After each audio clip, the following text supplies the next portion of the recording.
Bismillahirrahmanirrahim. Assalamualaikum warahmatullahi wabarakatuh. Alhamdulillah rabbil alamin, wassalatu wassalamu ala asyrafil anbiya'i wal mursalin wa ala alihi wa ashabihi ajma'in. Faqala Allah ta'ala fi kitabihil karim ba'da a'udzu billahi minasyaitonir rajim. Bismillahirrahmanirrahim. Ya ayyuhalladzina amanu taqullaha haqqa tuqatih wa la tamutunna illa wa antum muslimun. Hadirin jamaah kaum muslimin dan muslimat rahimakumullah, alhamdulillah pada pagi siang hari ini kembali Allah Ta'ala masih melimpahkan kita banyak nikmat dan kita patut bersyukur. Nikmat iman Islam masih mengiringi hidup kita sehingga kita menjadi jelas arah, jelas tujuan, jelas langkah-langkah, dan juga nikmat sehat walafiat masih Allah berikan kepada kita sehingga berbagai kewajiban dapat kita tunaikan. Mudah-mudahan segenap amal soleh, amal ibadah yang kita kerjakan selalu diterima Allah Subhanahu wa Ta'ala.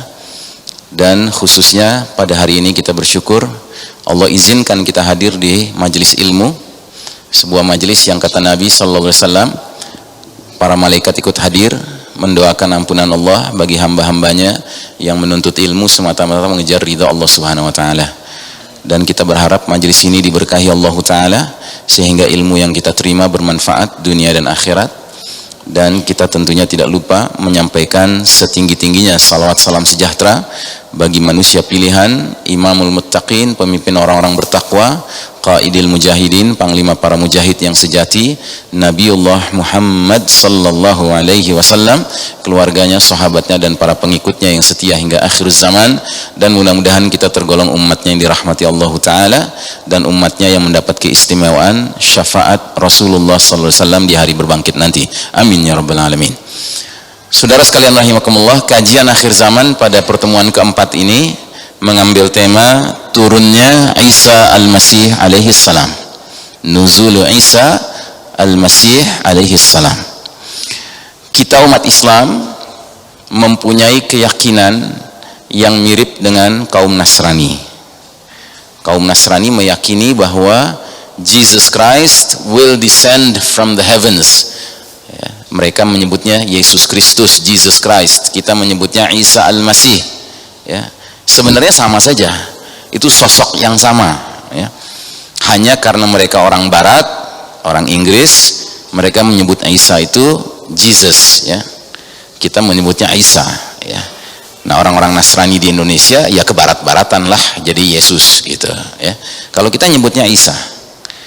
Mereka menyebutnya Abraham, kita menyebutnya Ibrahim. Ya. Mereka menyebutnya David, kita menyebutnya Daud. Ya. Mereka menyebutnya Noah, kita menyebutnya Nuh. Ya. Jadi ini semua sumbernya sama.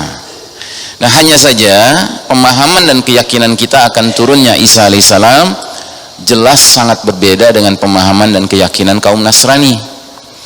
Permasalahan yang paling mendasar adalah kaum Nasrani meyakini bahwa Isa alaihissalam yang mereka sebut Jesus Christ itu merupakan one in three or three in one, satu dari tiga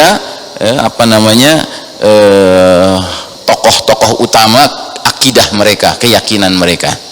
Dan mereka tidak kunjung pernah bisa merumuskan maknanya apa itu Trinitas itu.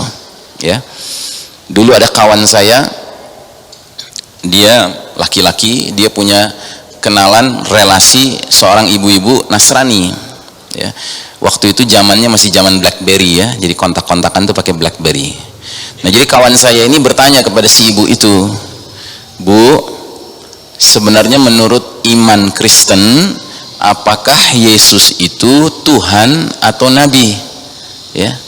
Maka ibu ini langsung menjawab, Tuhan lah, katanya begitu.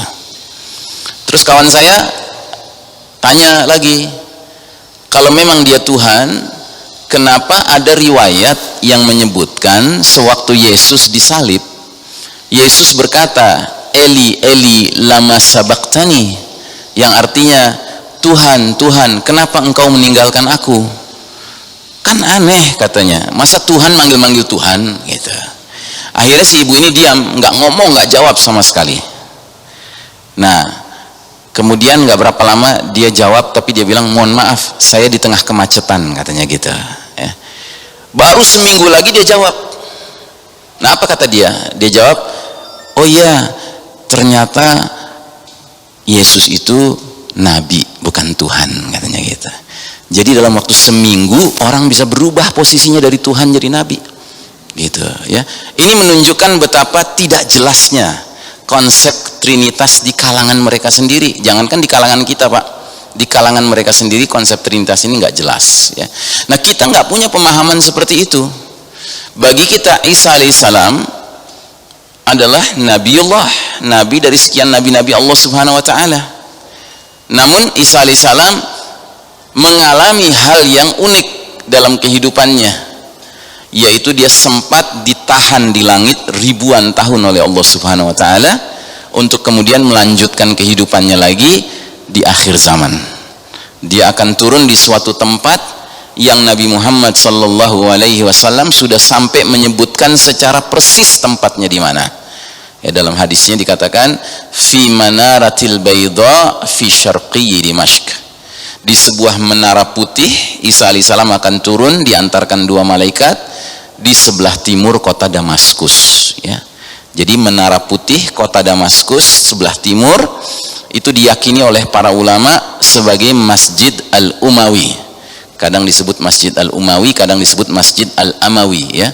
Kalau dalam bahasa Inggris disebutnya The Umayyad Mosque ya. Ini adanya di sebelah timur Damaskus ya. Jadi di menara putih masjid itulah Isa alaihissalam akan turun di antar dua malaikat, dan turun pada saat sejumlah kaum muslimin ada di dalam masjid itu siap-siap hendak menegakkan sholat subuh ya. Dan ternyata itu bukan sembarang kaum muslimin, tetapi itu adalah ya pasukan Al-Mahdi yang sedang siap-siap hendak sholat subuh, dan tahu bahwa di luar masjid ada Dajjal yang memimpin 70.000 pasukan Yahudi sedang mengepung mereka. Yang berarti apa?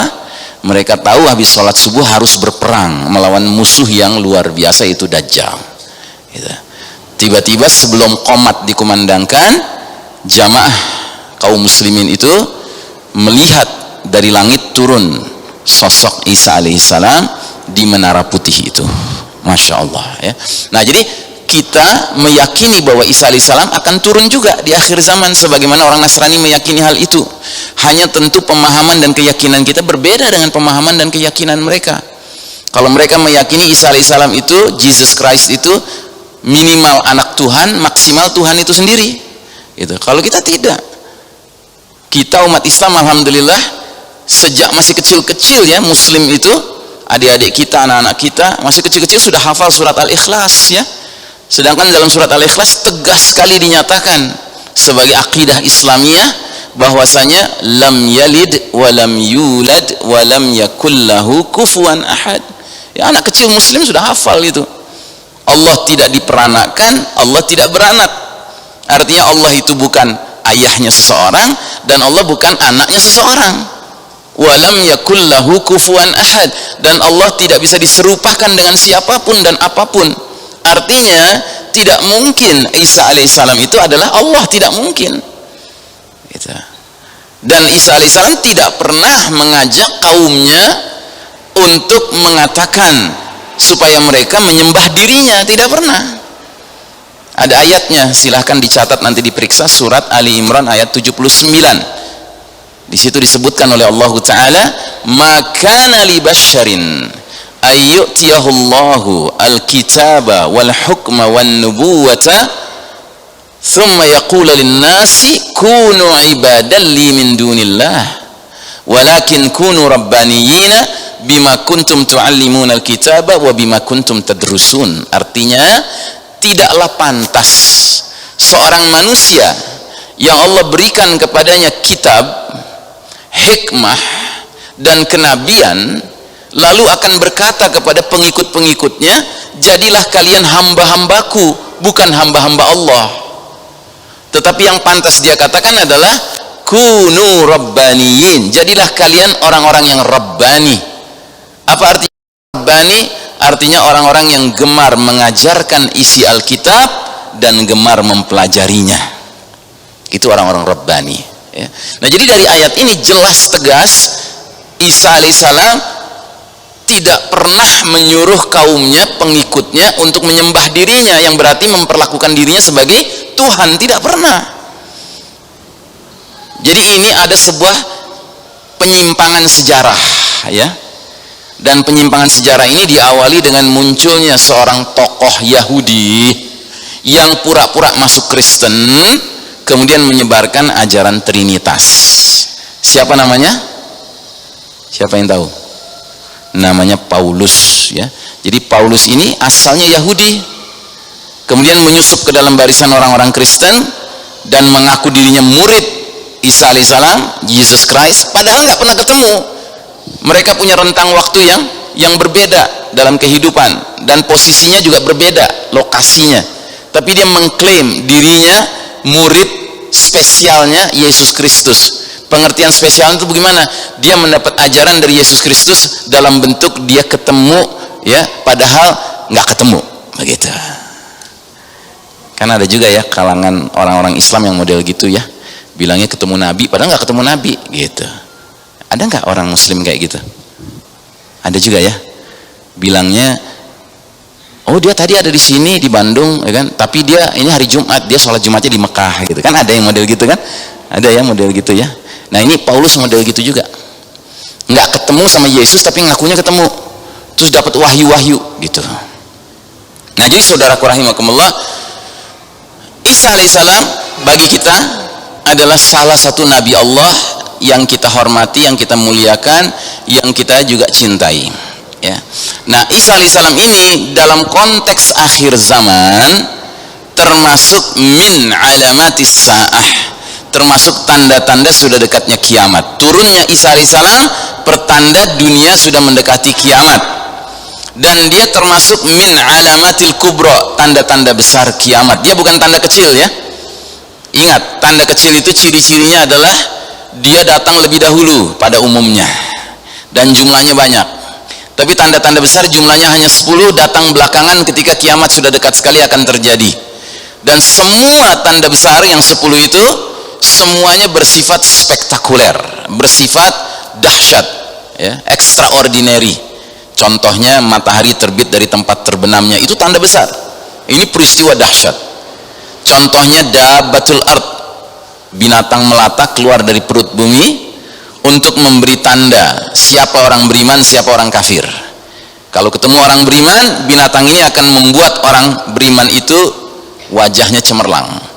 Kalau ketemu orang kafir, binatang itu akan menyebabkan orang kafir itu hidungnya distempel, kena stempel, begitu, ya. Ini peristiwa dahsyat. Nah termasuk turunnya Isa alaihissalam dari langit, jelas peristiwa yang dahsyat. Bayangkan seorang manusia yang menghilang sekian ribu tahun yang lalu, bukan menghilang sih dalam keyakinan kita, diangkat Allah memang ke langit, kemudian ditahan di langit ribuan tahun, kemudian dia akan turun kembali di akhir zaman untuk menjalankan tugas-tugas mulia. Yang salah satu tugas mulianya adalah membunuh seorang laki-laki yang disimpan Allah di bumi entah di mana ribuan tahun juga, namanya Dajjal. Jadi Isa alaihissalam itu turun membunuh Dajjal. Dan uniknya dua sosok ini, Dajjal maupun Isa alaihissalam, mendapat gelar yang sama, Al-Masih. Al-Masihud Dajjal, Isa Al-Masih alaihissalam.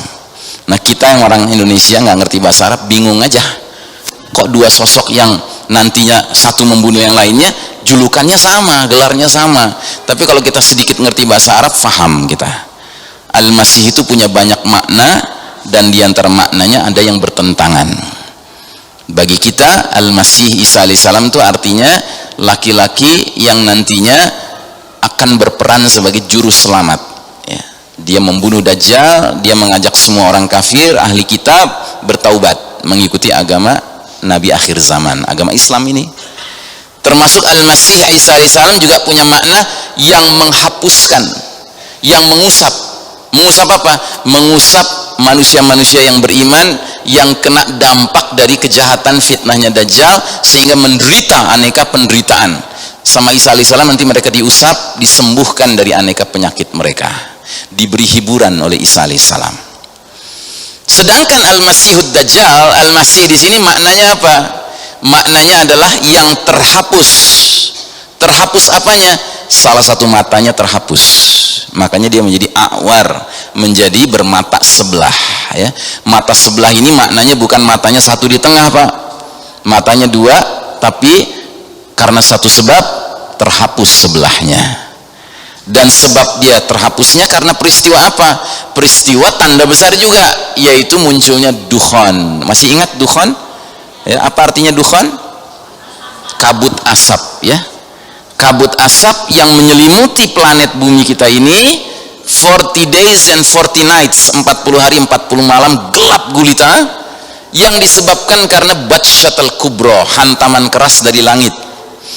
Kalau dalam bahasa Al-Quran yang lain lagi dikatakan kisfan minas sama'i saqitan, bongkahan-bongkahan batu berjatuhan dari langit. Kalau dalam bahasa hadisnya disebutnya bintang berekor, ya. Kalau dalam bahasa modernnya disebut apa? Meteor, ya. Jadi meteor besar akan menghantam planet kita ini, menimbulkan great collision, ya, tabrakan yang hebat, yang dahsyat, yang menyebabkan munculnya asap berbentuk cendawan kayak bom atom, bom nuklir kalau diledakkan begitu kan. Cuma cendawannya nggak kenal mengecil, dia terus meluas, nggak kenal berhenti meluas sampai menyelimuti seluruh planet kita ini selama 40 hari 40 malam. Nah, kata Nabi SAW, dukhan ini, makhluk yang sama, dukhan asap ini akan memberi perlakuan yang berbeda kepada orang yang berbeda jenis. Kalau dukhan itu terpapar kepada orang mukmin, maka orang mukmin ini akan mengalami zakmah. Zakmah itu flu atau pilek. Tapi kalau dukhan ini terpapar kepada orang kafir dan orang munafik, maka badan mereka akan membengkak, kepala mereka akan terasa seperti kepala hewan yang terpanggang, aneka cairan akan keluar dari lubang-lubang tubuh mereka, lubang hidung, lubang telinga, lubang duburnya, sehingga mereka menjadi seperti zombie, ya. Nah, Allah Ta'ala menyebut dalam surat Ad-Dukhan bahwasanya dukhan ini hadza azabun alim, ini azab yang pedih, ya. Jadi dukhan ini azab yang pedih. Nah, karena dia azab dan Allah yang menciptakannya, maka benda yang sama, zat yang sama memberi perlakuan yang berbeda kepada manusia yang berbeda. Kalau orang itu beriman dan imannya murni, terjaga, di zaman dukhan muncul, paling jauh yang dia alami adalah zakmah, pilek atau flu. Tapi kalau dia kafir atau munafik, dia akan mengalami nasib yang mengerikan, ya. Nah, Dajjal sebagai tokoh kafir kena dukhan, sebagian mukanya meleleh sehingga matanya menjadi cacat sebelah, ya, paham ya? Nah, jadi saudaraku rahimakumullah, ini muqaddimah tentang permasalahan Isa alaihissalam. Saudara sekalian rahimakumullah, di dalam hadis yang pernah saya sampaikan di sini, Nabi Muhammad SAW telah menguraikan 10 tanda besar menjelang kiamat, dan di sini disebutkan seluruhnya, 10-10-nya: ad-dukhan, kabut asap; ad-dajjal, ya, manusia yang ditakdirkan menjadi fitnah yang paling dahsyat sepanjang zaman, punya 1001 tipu muslihat untuk mengajak manusia menjadi kafir, menjadi sesat, ya. Kemudian dabah, binatang melata yang sudah saya singgung tadi, akan menandakan siapa orang beriman, siapa orang kafir, ya.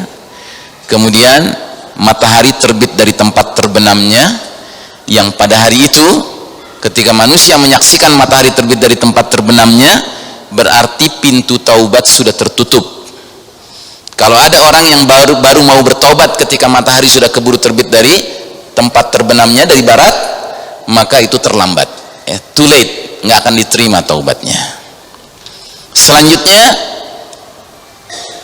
turunnya Isa ibnu Maryam alaihissalam, ya. Jadi ini apa namanya, hadis yang jelas mengatakan bahwa fenomena turunnya Isa alaihissalam termasuk min alamatil kubro, ya, satu dari 10 tanda-tanda besar kiamat, ya. Kemudian Ya'juj wa Ma'juj, 2 umat yang di penjara di balik dinding yang dibangun oleh raja bijaksana ribuan tahun yang lalu bernama Zulkarnain. Nah, dinding ini punya expired date, punya jadwal kapan dia akhirnya runtuh. Ya, dikatakan oleh Zulkarnain dalam surat Al-Kahfi itu, hadza rahmatun min rabbi, dinding ini adalah karunia rahmat dari Rabbku. Fa idza jaa wa'du rabbi ja'alahu daka, dan kalau sudah datang jadwal janji Allah Rabbku, maka Allah akan jadikan dinding ini hancur luluh lantak. Nah, jadwal itu akan di akhir zaman, ya, sehingga nanti Ya'juj wa Ma'juj akan keluar dari balik tembok itu dalam jumlah yang fantastis, ya kan, menyebabkan orang-orang beriman terpaksa mengungsi. Nah, cerita tentang mengungsinya ini terjadi di zaman kepemimpinan Isa alaihissalam. Makanya nanti ini termasuk yang akan saya jelaskan, ya. Nah, kemudian nomor 789 akan terjadi salah satu khusufin, 3 pembenahan bumi. 1 pembenahan bumi di timur, 1 pembenahan bumi di barat, dan 1 pembenahan bumi di Jazirah Arab, ya.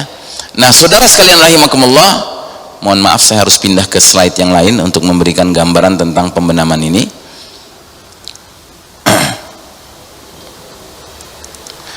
Jadi pembenaman bumi di timur dan di barat itu merupakan pembenaman yang sangat dahsyat karena luasnya wilayah yang akan mengalami pembenaman. Sedangkan pembenaman di Jazirah Arab wilayahnya nggak luas, ya. Jadi pembenaman bumi di timur kita asumsikan, asumsi, ingat ya, ini asumsi ya, bisa benar bisa salah. Asumsinya pembenaman bumi di timur nanti akan mencakup wilayah seluas ini, dan di dalamnya ada peta yang kita kenal, ya. Ini peta negeri mana nih, ya? Dari mana kita punya asumsi seperti itu? Dari hadis-hadis Nabi SAW mengenai peperangan-peperangan yang akan terjadi di akhir zaman. Di zaman kepemimpinan Al-Mahdi itu banyak perang, ya. Nah, kita tidak menemukan satu hadis pun yang menyebut dalam peperangan itu melibatkan negeri bernama Indonesia, gitu. Sehingga kita khawatir Indonesia masuk keranjang sampah sejarah, gitu. Artinya tenggelam. Tapi jangan khawatir, termasuk yang nggak ada dalam hadis-hadis mengenai peperangan di akhir zaman adalah negeri bernama Cina, nggak ada juga, gitu. Jepang juga nggak ada, Filipina nggak ada, Selandia Baru nggak ada, Australia nggak ada. Makanya kita khawatir jangan-jangan wilayah yang bakal terbenam itu luas segini. Ya karena bayangkan meteornya gede, Pak. Batunya itu menurut perkiraan NASA itu yang nantinya akan menimbulkan great disaster itu garis tengah batunya Pak 2 km. Bergerak dengan kecepatan minimal 60.000 km per jam, Pak. Dia jelas menggoncang planet kita. Kalau dia jatuhnya di daratan, dia menimbulkan ledakan yang dahsyat. Kalau dia jatuhnya di lautan, menimbulkan tsunami yang dahsyat. Dan tsunaminya kelas dindingnya bukan kelas meteran, belasan meter, puluhan meter, ratusan meter. Maka dia potensial membenamkan sebuah wilayah yang luas, gitu. Makanya efek daripada ad-dukhan ini kita khawatirkan akan menimbulkan vast continental landslides, pembenaman bumi berskala benua, gitulah. Makanya saya kasih gambaran, jangan-jangan wilayah timur yang terbenam itu segini, wilayah barat yang terbenam segini. Makanya tidak ada satupun hadis tentang peperangan yang dipimpin Al-Mahdi nanti melibatkan negeri yang bernama Amerika, nggak ada. Yang ada disebut negeri bernama Rum. Rum ada, Rum itu Eropa, ya masih ada ini Rum, ini Eropa masih ada. Jazirah Arab masih ada, Syam masih ada, Turki masih ada, Persia masih ada, Khurasan masih ada. Khurasan itu wilayah Pakistan, Afghanistan, Asia Tengah. Hind masih ada, Hind itu India, ya. Kemudian Mesir masih ada, kemudian Habasyah, Ethiopia masih ada, Afrika masih ada, gitu, ya. Nah, itu pembenaman bumi di timur dan pembenaman bumi di barat. Kemudian pembenaman bumi di Jazirah Arab. Pembenaman bumi di Jazirah Arab, peristiwanya tidak melibatkan wilayah yang luas, tetapi dia merupakan peristiwa yang penting. Jadi yang ketiga itu pembenaman bumi di semenanjung Arab, itu wilayahnya terjadi antara Mekah dan Madinah. Disebutkan dalam hadisnya itu disebut Al-Baida. Baida itu gurun pasir antara baina Makkah wa Madinah, antara Mekah dan Madinah. Dalam hadis yang lain disebut meliputi wilayah yang dikatakan, yang dikenal dengan nama Zulhulaifah. Zulhulaifah itu bagi yang sering pergi haji atau umrah tahu itu tempat mikot ya. Nah, pembenaman ini nggak mencakup wilayah yang luas, nggak kayak pembenaman di timur dan di barat tadi ya, luas wilayahnya. Tetapi dia peristiwa penting karena pembenaman di Jazirah Arab bersamaan dengan pembenaman sebuah pasukan yang sedang meluncur dari utara, dari Syam, ingin memerangi Al-Mahdi dan orang-orang yang membaiat Al-Mahdi di depan Ka'bah. Tapi mereka belum sampai ke Mekah, sudah melewati Madinah dari arah Syam. Tiba-tiba Allah benamkan mereka ke dalam bumi. Makanya peristiwa ini bagi kita umat Islam merupakan peristiwa penting yang kalau kita hidup di era itu dan beritanya sampai ke telinga kita, oh ada pembenaman di Jazirah Arab yang membenamkan sejumlah pasukan, berarti kita sadar dan kita betul-betul yakin pemimpin kita sudah muncul, yaitu Al-Mahdi. Dan berarti berlakulah perintah Nabi yang berbunyi, fa idza ra'aitumuhu fabayi'uhu walau habwan 'ala thalji. Kalau kalian sudah mendengar kabar Al-Mahdi muncul, hendaknya kalian berbaiat dengannya walaupun harus merangkak-rangkak di atas salju. Ya, nanti kaum muslimin akan berdatangan ke Mekah, ke depan Ka'bah untuk membaiat Al-Mahdi. Ya. Tempat registrasi umat Islam kepada Al-Mahdi itu di Mekah. Ya. Nah, jadi saudaraku rahimakumullah, sedangkan yang ke-10, api keluar dari Yaman menggiring manusia ke tempat mereka berkumpul. Nah, api keluar dari Yaman menggiring manusia ke tempat mereka berkumpul merupakan tanda besar yang paling akhir yang semua ulama sepakat. Ini tanda besar yang paling akhir. Tapi tanda besar nomor 1 sampai 9, para ulama berbeda pendapat mengenai kronologinya, urutannya. Ya. Sebagian besar ulama-ulama terdahulu, Pak, kalau sedang membicarakan 10 tanda besar ini, biasanya mengatakan tanda besar yang paling pertama adalah khurujud Dajjal, keluarnya Dajjal. Termasuk saya pun tadinya punya keyakinan seperti itu. Sampai akhirnya saya ketemu kitab ini, sebuah kitab yang saya sangat anjurkan Bapak dan Ibu membacanya, ya. Dan ngomong-ngomong, kalau ada yang belum punya dan ingin memilikinya, di depan nanti akan ada yang menyediakannya, ya. Dan saya sangat menganjurkan Anda memiliki buku ini kalau memang Anda belum punya, ya. Mumpung belum dikriminalisasi buku ini, gitu. Sekarang kan lagi musim kriminalisasi ya, gitu. Mumpung belum, gitu, silahkan.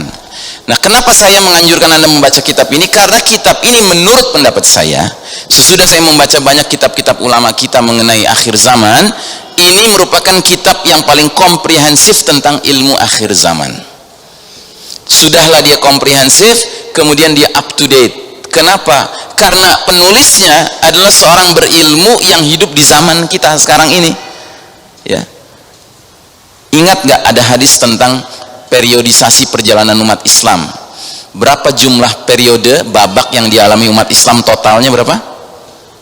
Berapa? 5 ya, 5 babak ya. Dan kita sekarang di babak keberapa?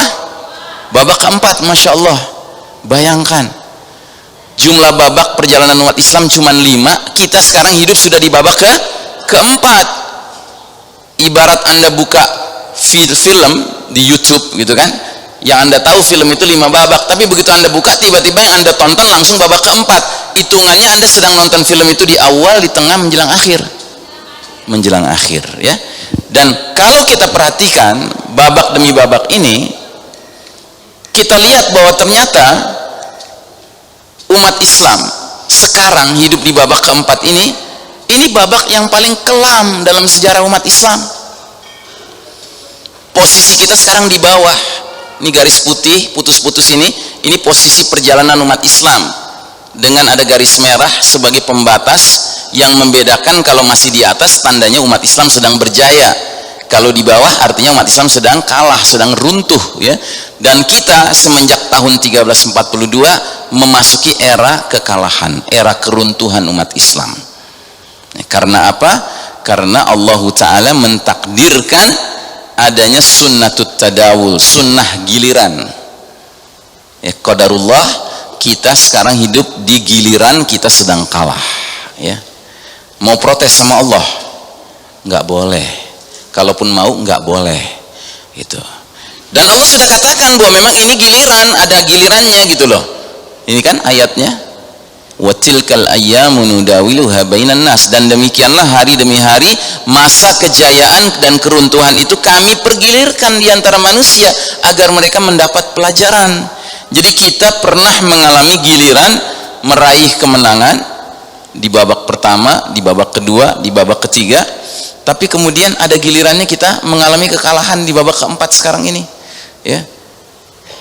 Tapi alhamdulillahnya Nabi memberi kita kabar gembira bahwa babak keempat ini juga bakal berlalu dan kita akan masuk babak kelima, dan babak kelima itu kejayaan lagi, kita naik lagi Pak, ngelewatin garis merah. Nah babak kelima itulah nanti babak kepemimpinan Al-Mahdi awalnya, kemudian ujungnya Isa alaihissalam. Jadi kalau babak kelima mau kita bagi gitu ya, ada babak kelima side A, ada babak kelima side B. Side A nya Al-Mahdi yang mimpin kita, side B nya Isa alaihissalam yang memimpin kita.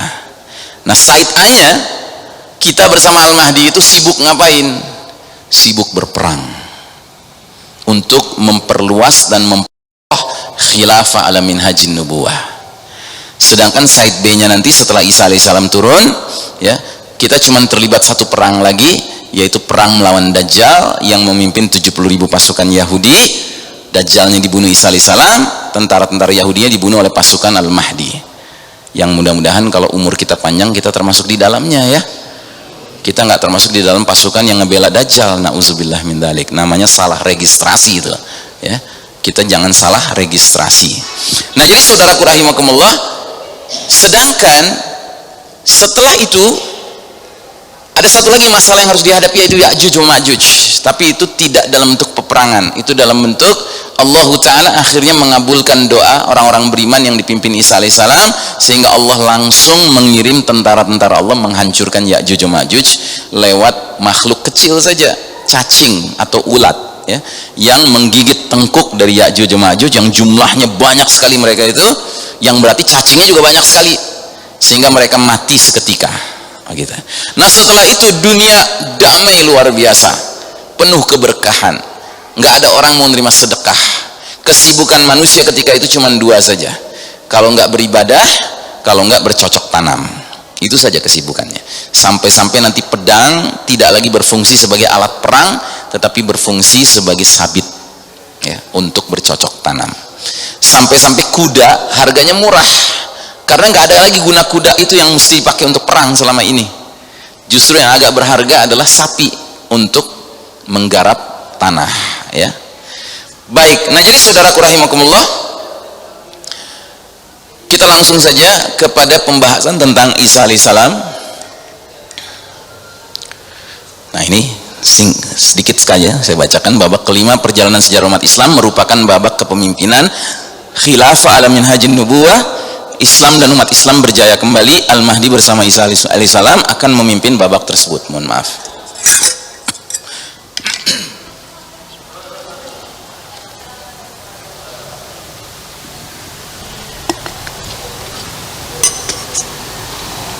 Baik. Pertama kita lihat rangkaian ayat dalam surat An-Nisa. Allah membicarakan tentang Bani Israel. Kata Allah, maka kami lakukan terhadap mereka Bani Israel beberapa tindakan disebabkan Bani Israel melanggar perjanjian itu, dan karena kekafiran mereka terhadap keterangan-keterangan Allah yang dibawa oleh para nabi, dan mereka membunuh nabi-nabi tersebut tanpa alasan yang benar, dan mereka berkata hati kami tertutup. Bahkan sebenarnya Allah telah mengunci mati hati mereka karena kekafirannya. Karena itu mereka tidak beriman kecuali segelintir dari mereka, sebagian kecil saja dari Bani Israel yang mau beriman. Jadi jamaah sekalian rahimakumullah, ini perlu kita bahas karena Isa alaihissalam pada dasarnya termasuk dari Bani Israel ya. Bani Israel itu artinya anak-anaknya siapa? Israel itu nama lain dari siapa? Dari sebuah nabi, namanya Nabi Yakub alaihissalam. Nabi Yakub itu apanya Nabi Ibrahim? cucunya. Nabi Yakub punya ayah Ishak, Ishak punya ayah Ibrahim, Ibrahim punya dua anak, ada Ishak laki-laki, ada Ismail laki-laki. Dari jalur Ishak ini ada Yakub. Yakub ini nama lainnya Israel. Jadi kalau disebut Bani Israel itu artinya Bani Yakub, anak-anaknya Yakub. Ada 12 laki-laki, makanya ada 12 qabilah, ada 12 suku Bani Israel ya. Nah saudara sekalian rahimakumullah, Bani Israel adalah satu kaum yang sangat diistimewakan oleh Allah Subhanahu wa taala. Dan salah satu bentuk keistimewaannya adalah Allah kirim banyak nabi-nabi kepada Bani Israel. Tidak ada bangsa yang dikirim nabi sebanyak Bani Israel. Tapi segitu banyak nabi dikirim Allah kepada mereka, kebanyakan diantara mereka didustakan oleh Bani Israel. Jadi ayat-ayat Allah yang dibawa oleh nabi-nabi itu diingkari, nabinya didustakan, bahkan nabi-nabinya dibunuh oleh mereka tanpa alasan yang bisa dibenarkan ya. Dan mereka punya penyakit, kalau nabi itu datang mengajarkan mereka ilmu dari Allah, ayat-ayat Allah, keterangan-keterangan Allah, jawaban mereka apa? Qulubuna ghulf, hati kami tertutup, aduh kami nggak connect nih, nggak nyambung, ngomongin apa sih, gitu. Nah karena terus-terusan begini Pak kelakuan Bani Israel, ujung-ujungnya apa kata Allah? Bahkan Allah telah mengunci mati hati mereka. Akhirnya dikunci mati lah langsung sama Allah. Karenanya kita umat Islam diajarkan lewat surat Al-Fatihah bahwasanya Bani Israel ini, Yahudi ini adalah kaum yang disebut al-maghdubi alaihim ya. Salah satu ayat kan bunyinya begitu, ghairil maghdubi alaihim, ya Allah janganlah engkau masukkan kami ke dalam golongan orang-orang yang engkau murkai. Al-maghdubi alaihim itu artinya orang-orang yang engkau murkai. Sahabat Adi bin Hatim radhiyallahu anhu, mantan Nasrani, sampai bertanya kepada Nabi kita, ya Rasulullah, man humul maghdubi alaihim, siapa sih mereka yang dimurkai Allah itu dalam surat Al-Fatihah? Kata Nabi, humul Yahud, mereka orang-orang Yahudi. Jadi Yahudi ini yang asalnya disayang sama Allah, dikasih kemuliaan sama Allah, tapi karena tidak pandai bersyukur, bukannya menghormati nabi-nabi itu, mengimani ajarannya, menerima keyakinan yang dibawa oleh mereka, malah didustakan, malah dibunuh. Dan cari-cari alasan terus. Kalau diajarkan oleh nabi-nabi itu ilmu-ilmu dari Allah, cari alasan terus, hati kami tertutup, kami nggak connect, kami nggak nyambung gitu. Ya udah sekalian sama Allah dimurkai saja. Nah semenjak dimurkai, akibatnya mereka melihat segala sesuatu terbalik-balik Pak. Apa yang semestinya ma'ruf mereka anggap mungkar, apa yang semestinya mungkar mereka anggap ma'ruf, dan ini berlangsung terus. Nah ketika Isa alaihissalam kemudian datang ya, apa yang terjadi? Dan karena kekafiran mereka terhadap Isa alaihissalam dan tuduhan mereka terhadap Maryam alaihissalam dengan kedustaan besar, bahwasanya mereka menuduh Maryam berzina. Sebagaimana kita ketahui, Maryam adalah seorang wanita suci yang tidak pernah disentuh oleh laki-laki manapun, tetapi Allah takdirkan dia hamil dan melahirkan ya. Nah orang-orang Yahudi ini, Bani Israel ini, serta-merta menuduh Maryam ini berzina tanpa bukti, menuduh tanpa bukti. Padahal sebelum Isa alaihissalam lahir dari rahimnya Maryam, Bani Israel selama sekian lama sudah mendengar dari para pendeta mereka, rabi-rabi mereka ya, pendeta Yahudi itu namanya rabi ya Pak, bahwa akan datang seorang laki-laki yang akan mainkan peran sebagai nabi, sebagai Al-Masih, juru selamat. Dan laki-laki ini sejak lahirnya saja sudah luar biasa, dan laki-laki nanti punya banyak mukjizat gitu. Mereka sudah tahu ini, tapi ketika akhirnya Maryam melahirkan tanpa suami, tanpa laki-laki yang pernah menyentuhnya, dan bayi yang baru dia lahirkan ini masih bayi, masih dalam buayan sudah berbicara, ini kan mukjizat. Dan bayi ini makin dewasa, makin banyak ilmunya tanpa ada orang yang mengajarkannya, karena diajarkan langsung oleh Allah Ta'ala.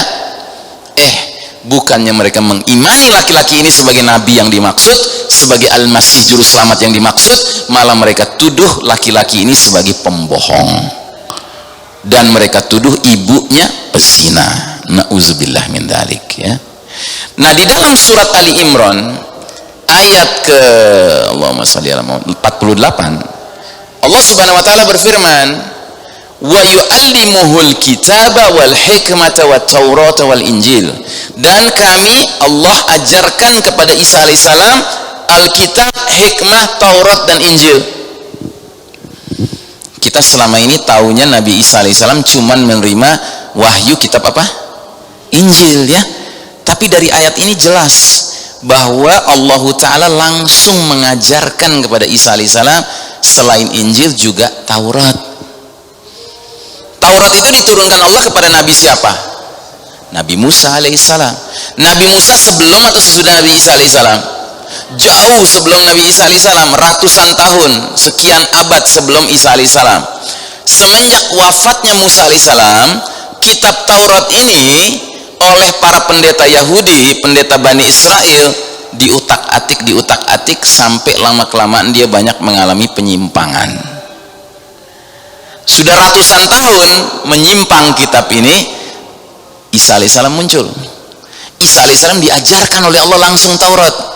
Kira-kira yang diajarkan Allah Taurat kepada Isa alaihissalam sama atau beda dengan Taurat yang diterima Musa alaihissalam? Ya sama, berarti aslinya kan. Nah, dia bacakan isi Taurat itu kepada Bani Israel. Siapa yang tersinggung? Yang paling tersinggung para rabi. Kenapa? Karena para rabi sudah meyakini kitab Taurat yang error, yang menyimpang. Ngerti? Mestinya sikap mereka gimana? Mestinya adalah bertaubat atas pengetahuan mereka. Oh, rupanya Taurat ini udah menyimpang, berarti kita harus ikut kepada Nabi Isa, kan begitu mestinya. Instead of mereka mengakui kekeliruan mereka, bertaubat, malah mereka tuduh Isa alaihissalam pembohong. Ngerti? Itu jalan ceritanya begitu loh. Kenapa kok Isa alaihissalam ini menjadi tokoh kontroversial di tengah Bani Israel, yang padahal Isa alaihissalam juga Bani Israel? Ya karena adanya ulama-ulama Bani Israel yang nggak suka posisi mereka seolah-olah menjadi kalah bersaing dengan Isa alaihissalam. Nah, waktu Isa alaihissalam hidup di masa itu, Palestina tempat beliau lahir, ya, itu dikuasai oleh kerajaan apa? Siapa yang tahu? Kerajaan apa yang menguasai Palestina pada masa itu? Kerajaan Romawi. Ya, Rum waktu itu menguasai wilayah itu, dan Romawi pada masa itu beragama paganisme. Paganisme itu menyembah berhala, ya. Sehingga Bani Israel yang agamanya Yahudi, ya, itu tidak mau tinggal bersama, hidup bersama, berdampingan dengan orang-orang Romawi. Mereka bikin kampung sendiri, ya, kampung sendiri, kampung Yahudi, kampung Bani Israel gitu, ya. Nah, cuma karena para pendeta Yahudi ini nggak suka dengan Isa alaihissalam, mereka datang kepada penguasa Romawi yang ada di wilayah Palestina, memberikan laporan tuduhan fitnah makar kepada Isa alaihissalam. Jadi mereka laporkan, mereka bilang ada seorang anak muda di tengah-tengah kaum kami yang laki-laki ini berbahaya sekali buat kerajaan Romawi karena dia punya niat ingin makar, dan kami pun memandang dia sebagai pengacau di tengah-tengah kami. Dia pembohong, dia pengajar ilmu-ilmu yang sesat. Nah, gitu. Akhirnya penguasa Romawi mengirim tentara untuk menangkap, ya, Yesus, Isa alaihissalam ini. Nah, di dalam kitab tafsir Ibnu Katsir ada riwayat yang disampaikan oleh seorang sahabat bernama Ibnu Abbas radhiyallahu anhuma. Ibnu Abbas ini sahabat yang didoakan Nabi menjadi orang yang faham Al-Quran. Makanya Ibnu Abbas itu dikenal ahli tafsirnya para sahabat. Jadi para sahabat itu kalau nggak ngerti Quran mesti nanyanya kepada Ibnu Abbas. Nah, Ibnu Abbas ini punya riwayat, menyampaikan suatu riwayat tentang peristiwa Isa alaihissalam dikejar-kejar oleh pasukan Romawi ini. Dalam penjelasannya, pada saat itu Isa alaihissalam sedang duduk di satu meja makan, ya, bersama murid-murid setianya yang disebut Al-Hawariyun, ya, murid-murid setianya Isa alaihissalam. Kalau dalam istilah orang-orang Kristen Barat, mereka menyebut peristiwa itu the last supper, makan terakhir. Kalau dalam istilah Al-Quran disebutnya Al-Ma'idah. Al-Ma'idah artinya apa? Hidangan makanan gitu. Nah, ketika mereka sedang makan itu, pada saat itu mereka sudah dengar kabar bahwa tentara Romawi akan mencari-cari Isa alaihissalam. Artinya mereka sudah dengar kabar bahwa Isa alaihissalam sudah menjadi DPO. Tahu DPO? Daftar pencarian orang, ya, dead or alive, harus ditangkap, ya. Nah, ketika itu Isa alaihissalam bertanya kepada murid-murid setianya, siapa di antara kalian ingin menggantikan, bersedia menggantikan kedudukanku? Aku jamin dia nanti bersamaku di surga. Tidak ada seorang pun muridnya yang berani menawarkan diri, kecuali salah seorang murid yang paling muda umurnya, paling belia umurnya. Melihat pemuda ini yang berdiri, Isa alaihissalam menyuruh dia duduk. Duduk kamu. Dia tanya kedua kalinya pertanyaan yang sama. Ternyata nggak ada yang berdiri kecuali pemuda belia itu. Disuruh duduk lagi. Akhirnya ketiga kalinya ditanya, lagi-lagi dia yang berdiri. Akhirnya kata Isa alaihissalam, baik, engkau akan menggantikan kedudukanku, engkau akan bersamaku di surga nanti. Masya Allah. Terus ke belakanglah Isa alaihissalam, ke belakang rumah itu. Di belakang rumah itu ada kebun luas, ya. Sesampainya di kebun itu, Isa alaihissalam ditidurkan Allah Ta'ala, kemudian diangkat ke langit. Begitu diangkat ke langit, merangseklah Densus 88, tentara Romawi, ya kan, ke dalam rumah tersebut, ya, dan mencari-cari mana ini yang namanya Yesus, Isa, ya.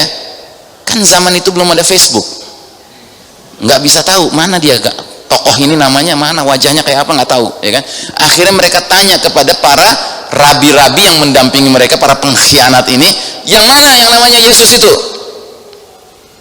Nah, para rabi-rabi ini bingung juga. Mereka cari-cari mana gitu. Nah, ternyata si yang paling muda belia itu wajahnya menjadi mirip seperti Nabi Isa alaihissalam. Langsung mereka bilang itu dia, gitu. Sambil yakin-yakin nggak yakin dah gitu, ya kan? Maka diseretlah dia, disaliblah dia sampai mati. Begitu. Itu sebenarnya peristiwanya. Nah, jadi dikatakan di dalam rangkaian ayat berikutnya, dan karena ucapan mereka, sesungguhnya kami telah membunuh Al-Masih Isa putra Maryam Rasul Allah. Wama fama wahanu wa fama wama qataluhu wama salabuhu walakin syubbiha lahum. Padahal mereka tidak membunuh Isa alaihissalam dan tidak pula menyalib Isa alaihissalam, tetapi yang mereka bunuh dan mereka salib adalah orang yang diserupakan wajahnya dengan Isa alaihissalam bagi mereka, ya. Sesungguhnya orang-orang yang berselisih faham tentang pembunuhan Isa alaihissalam benar-benar dalam keraguan-raguan tentang siapa yang dibunuh itu. Mereka tidak punya keyakinan tentang siapa yang dibunuh itu, kecuali mengikuti persangkaan belaka, asumsi, zon semata-mata. Mereka tidak pula yakin bahwa yang mereka bunuh itu adalah Isa alaihissalam. Nah, terus kata Allah, ya, bal rafa'ahullahu ilaih, tetapi yang sebenarnya terjadi, Allah telah mengangkat Isa alaihissalam ke sisi Allah Ta'ala, ya. Jadi itu sebenarnya, ini keyakinan kita Bapak dan Ibu. Jadi jangan sekali-kali Bapak dan Ibu membenarkan kalau ngelihat salib, ya, ada laki-laki yang disalib di situ, itu Isa alaihissalam. Itu tidak boleh kita punya keyakinan seperti itu, karena dibantah langsung oleh Allah Ta'ala lewat ayat ini. Yang sebenarnya terjadi menurut keyakinan akidah seorang mukmin, Isa alaihissalam itu tidak pernah tersentuh salib, dia diangkat langsung ke langit oleh Allah Ta'ala, diselamatkan Allah Ta'ala. Sementara yang disalib, yang dibunuh di tiang salib, laki-laki yang wajahnya diserupakan, dimiripkan dengan wajah Isa alaihissalam, ya. Nah, ini penting ya Bapak dan Ibu meyakini hal ini, supaya kalau Bapak dan Ibu ketemu kenalan orang Nasrani, Bapak dan Ibu bisa terangkan kepada mereka, terangkanlah kepada mereka. Jadi sebenarnya tema kita tentang Isa alaihissalam turun di akhir zaman ini salah satu tema yang kalau kita sudah kuasai, ini bisa menjadi alat kita berdakwah kepada orang-orang Nasrani, Pak. Saya punya pengalaman pribadi, naik taksi cukup jauh dari airport menuju ke rumah saya dari Cengkareng. Kan kalau di Jakarta itu airport Bandara Soekarno-Hatta kan jauh dari rumah kita, perjalanan bisa 2 jam. Qadarullah, sopir taksinya, ya, namanya marganya Napi Tupulu. Wah, ini Batak temu Batak nih. Cuma saya Bais, Batak Islam Tanjung, dia Bakin, Batak Kristen, Napi Tupulu, ya. Akhirnya saya ngobrol sama dia, kan enak kan kalau ngobrol satu lawan satu kan, kita nggak ngeroyokin dia, dia nggak ngeroyokin kita, gitu. Saya tanya, Bapak agamanya apa? Dia bilang Protestan katanya gitu. Apakah Bapak sering ke gereja? Jarang katanya gitu. Nah, bagus nih dalam hati saya, bagus nih kalau jarang, ya kan? Ini berarti salah satu domba-domba yang perlu kita selamatkan, gitu, ya kan? Akhirnya saya tanya sama dia, Anda tahu nggak bahwa kami orang Muslim punya keyakinan yang mirip dengan keyakinan kalian, yaitu bahwa Isa alaihissalam kata kami, Yesus Kristus kata kalian akan turun dari langit di akhir zaman. Betul nggak Anda punya keyakinan itu? Betul katanya. Nah, kita juga punya keyakinan itu. Dia kaget. Oh ya? Orang Islam juga punya keyakinan seperti itu? Saya bilang iya. Dan kita yakin kalau nanti Isa alaihissalam sudah turun, maka orang-orang di luar Islam hanya dikasih dua pilihan sama Isa alaihissalam. Pilihan pertama, aslim taslam, masuk Islamlah engkau, niscaya engkau akan selamat dunia dan akhirat. Nah, pilihan kedua kalau nggak mau, dibunuh. Saya bilang gitu. Langsung dia, oh katanya gitu, ngeri amat katanya gitu. Enggak Pak, enggak ngeri Pak, ya kan? Ini masalahnya sudah jadwalnya Pak. Isa alaihissalam turun tuh berarti dunia udah mau berakhir Pak. Sedangkan Nabi akhir zaman sudah datang sekian belas abad yang lalu, kan keterlaluan kalau orang nggak mau beriman juga kepada Nabi itu, gitu. Jadi kita punya entry point Pak, ngomong sama mereka. Ya, qadarullah udah deket rumah, baru dia nanya gimana caranya menjadi Muslim, gitu. Ya, dia tanya apakah saya harus cari bapak nanti gitu untuk kalau saya mau jadi Muslim. Enggak perlu cari saya bilang gitu. Cari aja masjid manapun, Anda nyatakan kepada pengurus masjid Anda mau masuk Islam, nanti urusannya urusan pengurus masjid, saya bilang. Tapi kalau boleh, pilihlah masjid yang menerbitkan sertifikat 2 kalimat syahadat, saya bilang gitu. Sebab banyak kasus orang nggak dapat sertifikat begitu, ketika dia mengucapkan 2 kalimat syahadat, nggak taunya berapa hari dia meninggal, ya kan? Keluarganya masih nganggap dia orang Kristen padahal dia sudah Muslim. Tapi dengan adanya sertifikat itu, kita kaum muslimin bisa melindungi dia supaya jenazahnya dikelola secara Islam, gitu ya. Nah, baik, itu selingan saja. Jadi saudaraku rahimakumullah, ini keyakinan bahwa Isa alaihissalam itu diangkat ke langit dan sampai sekarang masih ditahan di langit oleh Allah subhanahu wa ta'ala, untuk nanti diturunkan pada saatnya Allah sudah mentakdirkan dia turun, begitu. Jadi apa yang dialami Nabi Isa alaihissalam mirip yang dialami Nabi kita dalam peristiwa Mi'raj. Tapi yang membedakan apanya? Durasinya. Nabi kita berangkat Mi'raj setelah Isya, pulang sebelum subuh, ya kan? Subhanalladzi asra bi 'abdihi lailan. Maha suci Allah yang memperjalankan hambanya Nabi Muhammad SAW dalam satu malam. Jadi hanya satu malam. Pergi ke langit, balik lagi. Sedangkan Isa alaihissalam pergi ke langit ribuan tahun ditahan sampai nanti jadwalnya dia turun lagi. Itu aja bedanya. Tapi kan sama fenomenanya. Pergi ke langit, ketemu Allah. Gitu.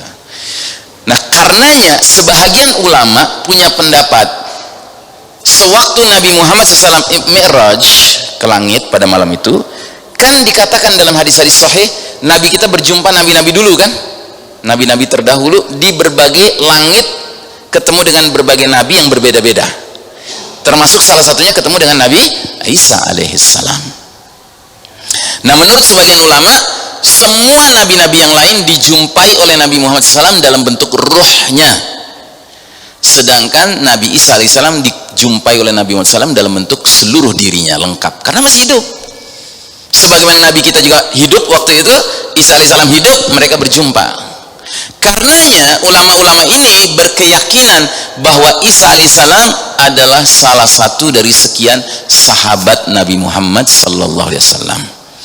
Karena definisi sahabat di dalam syariat Islam adalah seorang manusia yang dalam masa hidupnya ketemu dengan Nabi Muhammad SAW dan beriman kepada ajarannya. Itu kan definisi sahabat. Sedangkan Isa alaihissalam pernah ketemu dengan Nabi kita dalam keadaan hidup, Nabi kita hidup, Nabi Isanya gak hidup, gitu. Dan Nabi Isa alaihissalam tentunya mengimani ajaran Nabi Muhammad SAW, karena semua nabi saling mengimani ajaran nabi yang lain satu sama lain, toh sumbernya sama, Allah Ta'ala. Jadi subhanallah ya, kalau kita sudah merenungkan hal seperti ini, berarti kalau Allah panjangkan umur kita sampai dukhan kita masih hidup, sampai pembenaman bumi kita masih hidup, sampai Al-Mahdi muncul kita masih hidup, sampai peperangan dipimpin Al-Mahdi kita masih hidup, sampai ketika Isa alaihissalam turun di Masjid Menara Putih itu kita masih hidup, subhanallah, kita punya peluang ketemu seorang sahabat Nabi Muhammad SAW, ya, yaitu Isa alaihissalam. Ketemu Abu Bakar nggak mungkin, ketemu Umar nggak mungkin, ya, ketemu Huzaifah nggak mungkin, tapi ketemu Isa alaihissalam mungkin, kalau Allah panjangkan umur kita sampai ke masa itu, ya. Wallahu a'lam bishawab. Baik, kita bahas sekarang Al-Masih Isa alaihissalam turun kembali dari langit di akhir zaman, diantar dua malaikat, turun di sebuah menara putih, lokasinya di Damaskus Timur, turun saat menjelang sholat subuh ditegakkan, menegakkan sholat subuh sebagai makmum di belakang Al-Imam Al-Mahdi, dan yang keenam membunuh Al-Masihud Dajjal. Kita lihat hadisnya.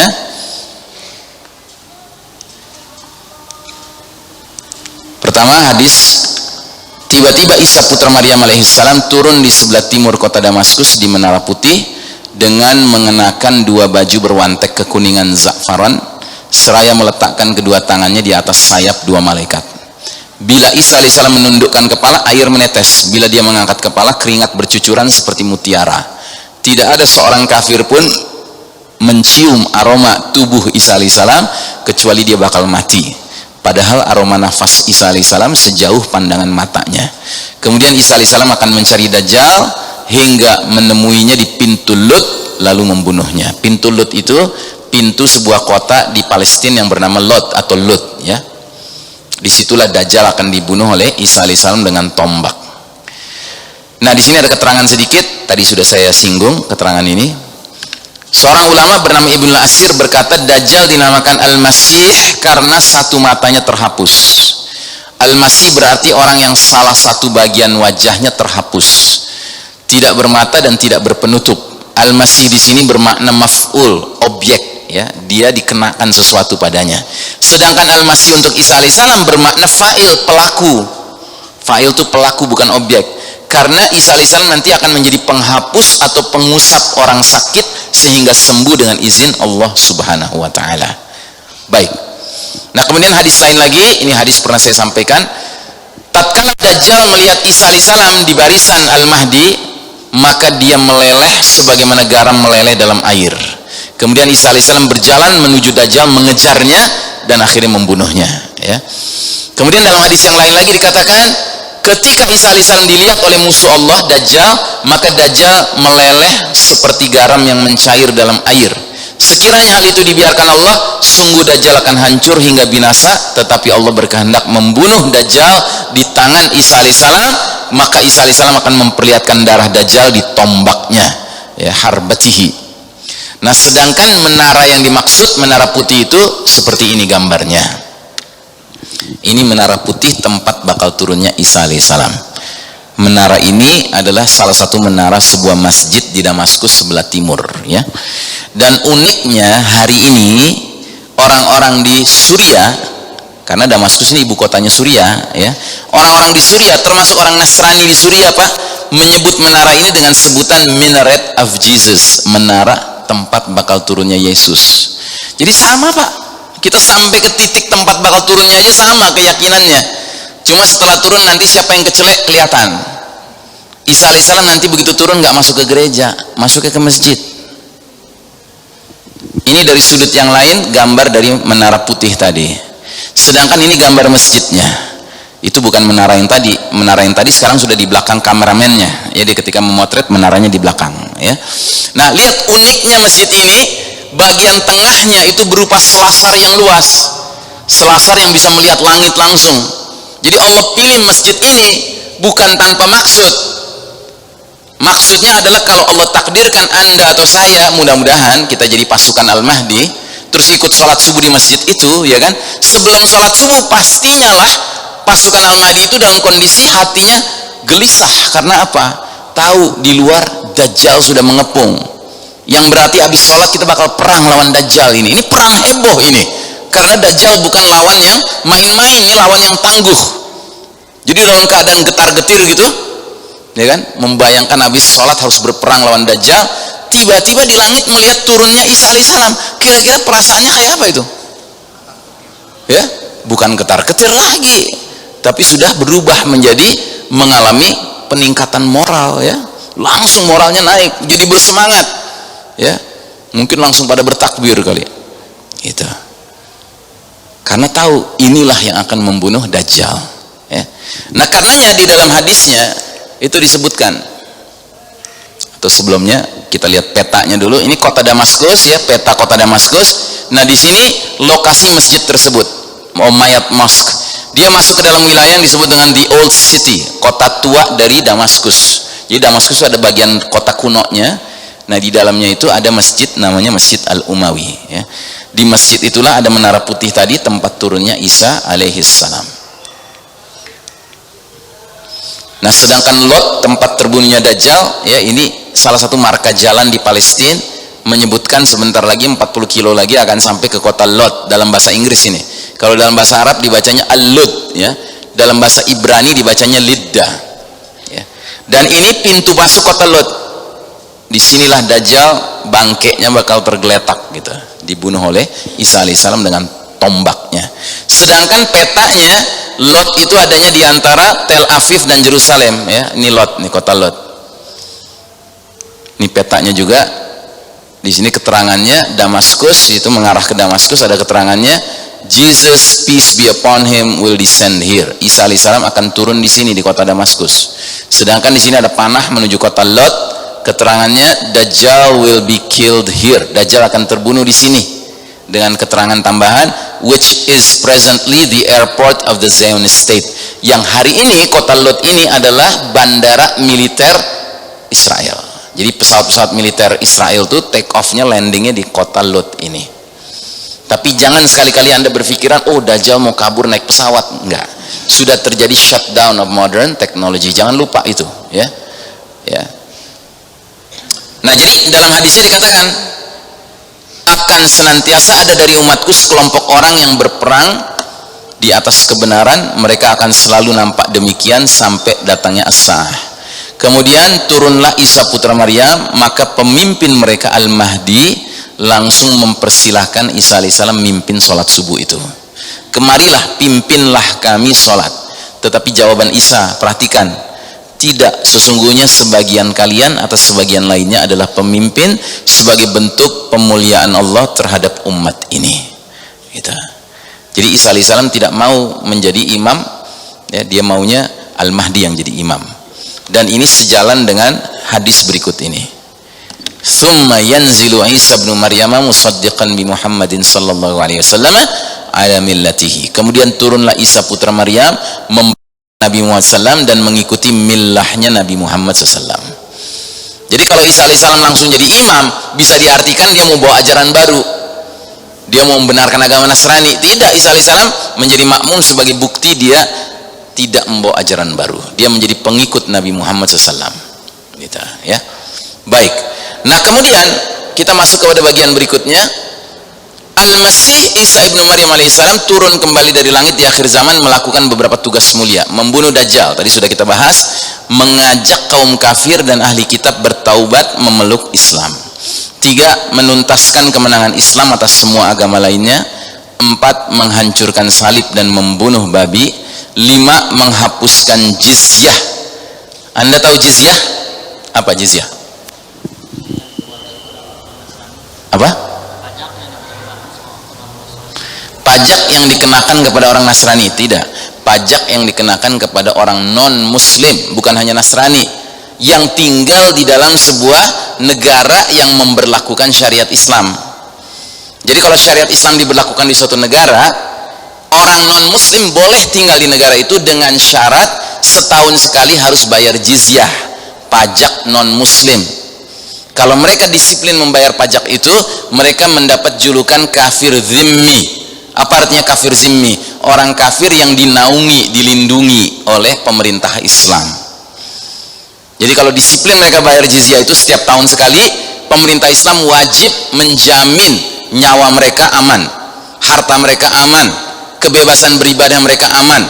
Tapi mereka tidak boleh beribadah di sembarang tempat, harus beribadah di tempat ibadah mereka atau di rumah mereka. Dan mereka tidak boleh berdakwah.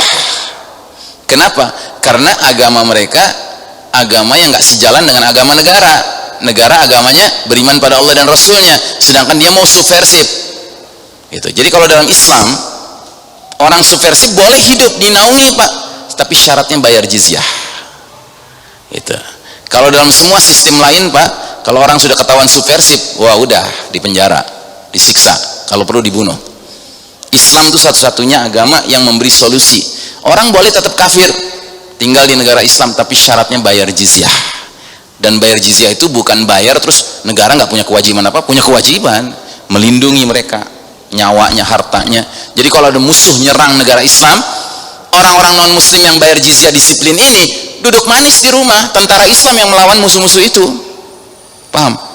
Makanya dalam surat At-Taubah ada ayat yang mengatakan hatta yu'til jizyata an yadin wa hum saghirun, sampai mereka bayar jizyah dengan disiplin dan mereka tunduk gitu. Jadi Anda heran nggak kenapa di negeri kita yang penduduk muslimnya mayoritas ada orang-orang non muslim yang songong, berani menghina Quran, berani menghina Allah, berani menghina Nabi. Kenapa? Nggak pernah disuruh bayar jizyah gitu, boro-boro suruh bayar jizyah, ya kan? Jelas ya? Jadi kita ini bukan agama intoleransi, kita ini agama toleran betul. Kalau nggak bisa dikatakan kelebihan tolerannya gitu ya. Nah, Isa alaihissalam turun, jizyah dihapus, nggak ada lagi jizyah. Kenapa? Karena Isa alaihissalam turun tanda dunia udah mau berakhir gitu. Makanya tadi saya udah jelaskan belum, kalau nanti Isa alaihissalam menghadapi orang kafir, orang Yahudi, Nasrani, dia cuma ngasih dua pilihan. Pilihan pertama, aslim taslam, masuk Islam engkau akan selamat dunia akhirat. Yang kedua, kalau nggak mau diapakan? Dibunuh, diperangi, dibunuh ya. Makanya nanti akan ada orang-orang kafir tertentu, orang Yahudi Nasrani tertentu yang masuk Islam nggak mau, mati juga nggak mau. Akhirnya apa? Masuk Islam kepaksa. Sampai kapan? Sampai dia akhirnya benar-benar jadi muslim mukmin, taubat gitu kan, beneran taubat, atau sampai Isa alaihissalam wafat. Begitu Isa alaihissalam wafat, apa yang terjadi? Murtad lagi mereka, karena merasa ancamannya sudah hilang. Ngerti ya? Ya, baik. Nah, jadi saudaraku rahimakumullah, yang terakhir Isa alaihissalam akan menanggulangi Ya'juj wa Ma'juj ya. Mari kita lihat dalil-dalilnya. Yang pertama, bersabda Nabi, demi zat yang jiwaku ada dalam genggamannya, diprediksikan segera akan turun di tengah-tengah kalian Isa ibnu Maryam sebagai hakim yang adil. Dia akan hancurkan salib, dia akan bunuh babi, dia akan hapuskan jizyah, dan harta benda akan banyak tersebar. Sampai apa? Sampai tidak ada seorang pun yang mau menerima sedekah, karena semua orang sudah merasa sejahtera ya. Sehingga pada masa itu nanti satu kali sujud, sajdah wahidah khairun minad dunya wa ma fiha, lebih bagus, lebih bernilai, lebih bermakna daripada dunia dengan segenap isinya. Jadi di zaman Isa alaihissalam berjaya nanti ya, manusia itu sangat gemar beribadah begitu, dan gak ada orang yang mau menerima sedekah. Semua orang sudah merasa puas ya. Sampai-sampai orang menganggap sujud sekali aja tuh nilainya tinggi sekali ya, nggak kayak zaman sekarang Pak ya. Kalau zaman sekarang orang sujud aja mikirin duit itu. Kalau zaman itu nanti orang nggak ada yang mikirin duit, nerima duit aja nggak mau, nerima sedekah aja nggak mau, malah orang sibuk beribadah ya. Kemudian dalil yang berikutnya yang bisa kita jadikan acuan juga, kata Nabi, tidak ada nabi antara aku dengan dia, maksudnya Isa alaihissalam. Sungguh kelak dia akan turun, jika kalian melihat Isa alaihissalam, kenalilah dia. Dia seorang laki-laki yang sedang, tinggi tidak, pendek pun tidak, berkulit merah keputih-putihan, mengenakan kain berwarna kekuningan, seakan rambut kepala menetes padahal tidak basah. Isa alaihissalam akan memerangi manusia hingga mereka memeluk Islam. Dia akan pecahkan salib, dia akan bunuh babi, dia akan hapuskan jizyah, pajak non muslim, dan pada masa kepemimpinan Isa alaihissalam Allah akan binasakan semua agama kecuali Islam. Jadi semua orang menjadi muslim pada masa itu, ya. Selanjutnya Isa alaihissalam akan membunuh Dajjal dan akan tinggal di dunia selama total 40 tahun. Setelah itu dia meninggal dan kaum muslimin menyolatkannya. Nah, jadi saudaraku rahimakumullah, pertanyaan, kenapa Isa alaihissalam harus menghancurkan salib? Karena salib telah menjadi fitnah di tengah-tengah pengikutnya. Pengikutnya mempercayai kalau Isa alaihissalam mati di tiang salib, padahal dia tidak pernah mati di tiang salib. Dan gara-gara salib itulah mereka mengembangkan ajaran Trinitas, sebuah ajaran absurd yang nggak bisa dirumuskan, nggak bisa dijelaskan, ya. 3 in 1, 1 in 3 gitu. Jadi nanti orang-orang Nasrani menyaksikan Isa alaihissalam menghancurkan salib dengan tangannya sendiri. Kalau Nasraninya itu Nasrani yang hatinya masih nyala, segera mereka jadi sadar ini adalah sebuah kebatilan, ya, menghormati salib itu, maka mereka segera masuk Islam. Tapi Nasrani-Nasrani yang udah kelot gitu ya, ngelihat kejadian itu marah dan akan berpihaknya kemana? Ke Dajjal, begitu, melawan Isa alaihissalam gitu. Terus kedua, kenapa harus membunuh babi?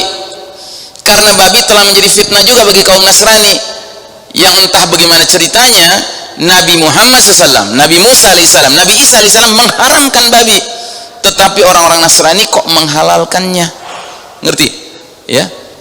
Maka sampai perlu disebut khusus oleh Nabi Muhammad SAW, salah satu yang akan dikerjakan Isa alaihissalam adalah membunuh babi, ya.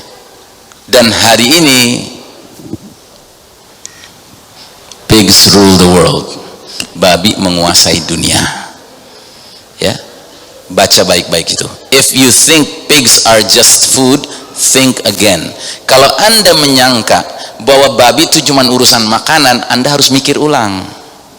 Perhatikanlah their skin, kulit mereka, bones, tulang mereka, meat, daging mereka, internal organs, organ-organ internal mereka, blood, darah, fat, lemak, dan lain sebagainya dari babi itu make our world turn, membuat dunia kita berputar. Maksudnya apa?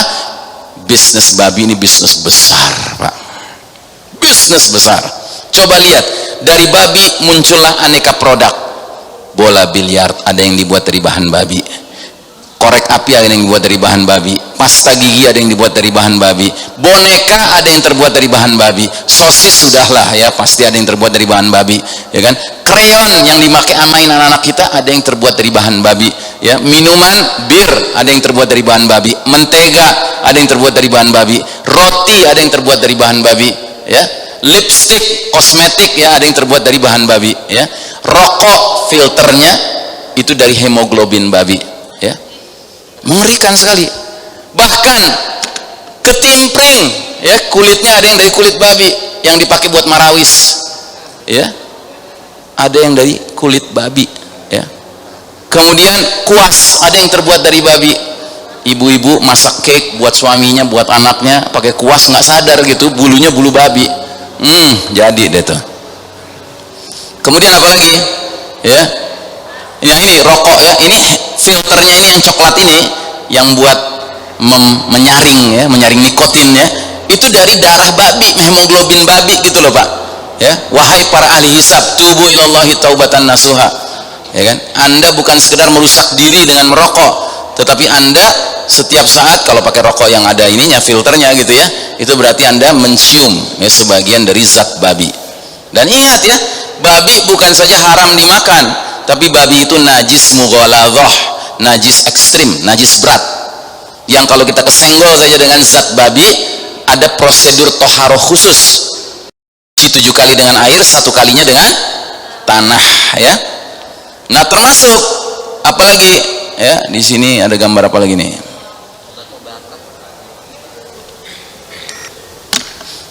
Di sini ada gambar apa lagi nih? Coba kita lihat. Oh nggak ada gambarnya ya? Iya, saya mau kasih lihat. Jadi obat itu banyak, obat-obat kimiawi, suntikan itu banyak yang mengandung zat babi. Nggak kurang-kurang suntikan meningitis buat berangkat umroh haji ya kan? Itu mengandung enzim babi.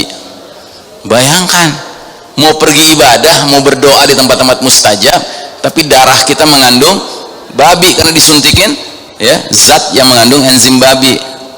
Gimana coba ngebersihinnya? Minum gelas 7 air satunya tanah gitu, gluk gluk gluk gluk gluk gitu. Terus goyang-goyangin badan gitu, nggak ngepek ya. Nah jadi banyak sekali bahan sekarang sudah terbuat dari babi ya. Senar-senar biola, senar gitar itu banyak yang terbuat dari babi ya. Bahkan ini tadi ada yang mengkhawatirkan nih ya, sarung tangan kulit ya kan, itu ada yang dari kulit babi.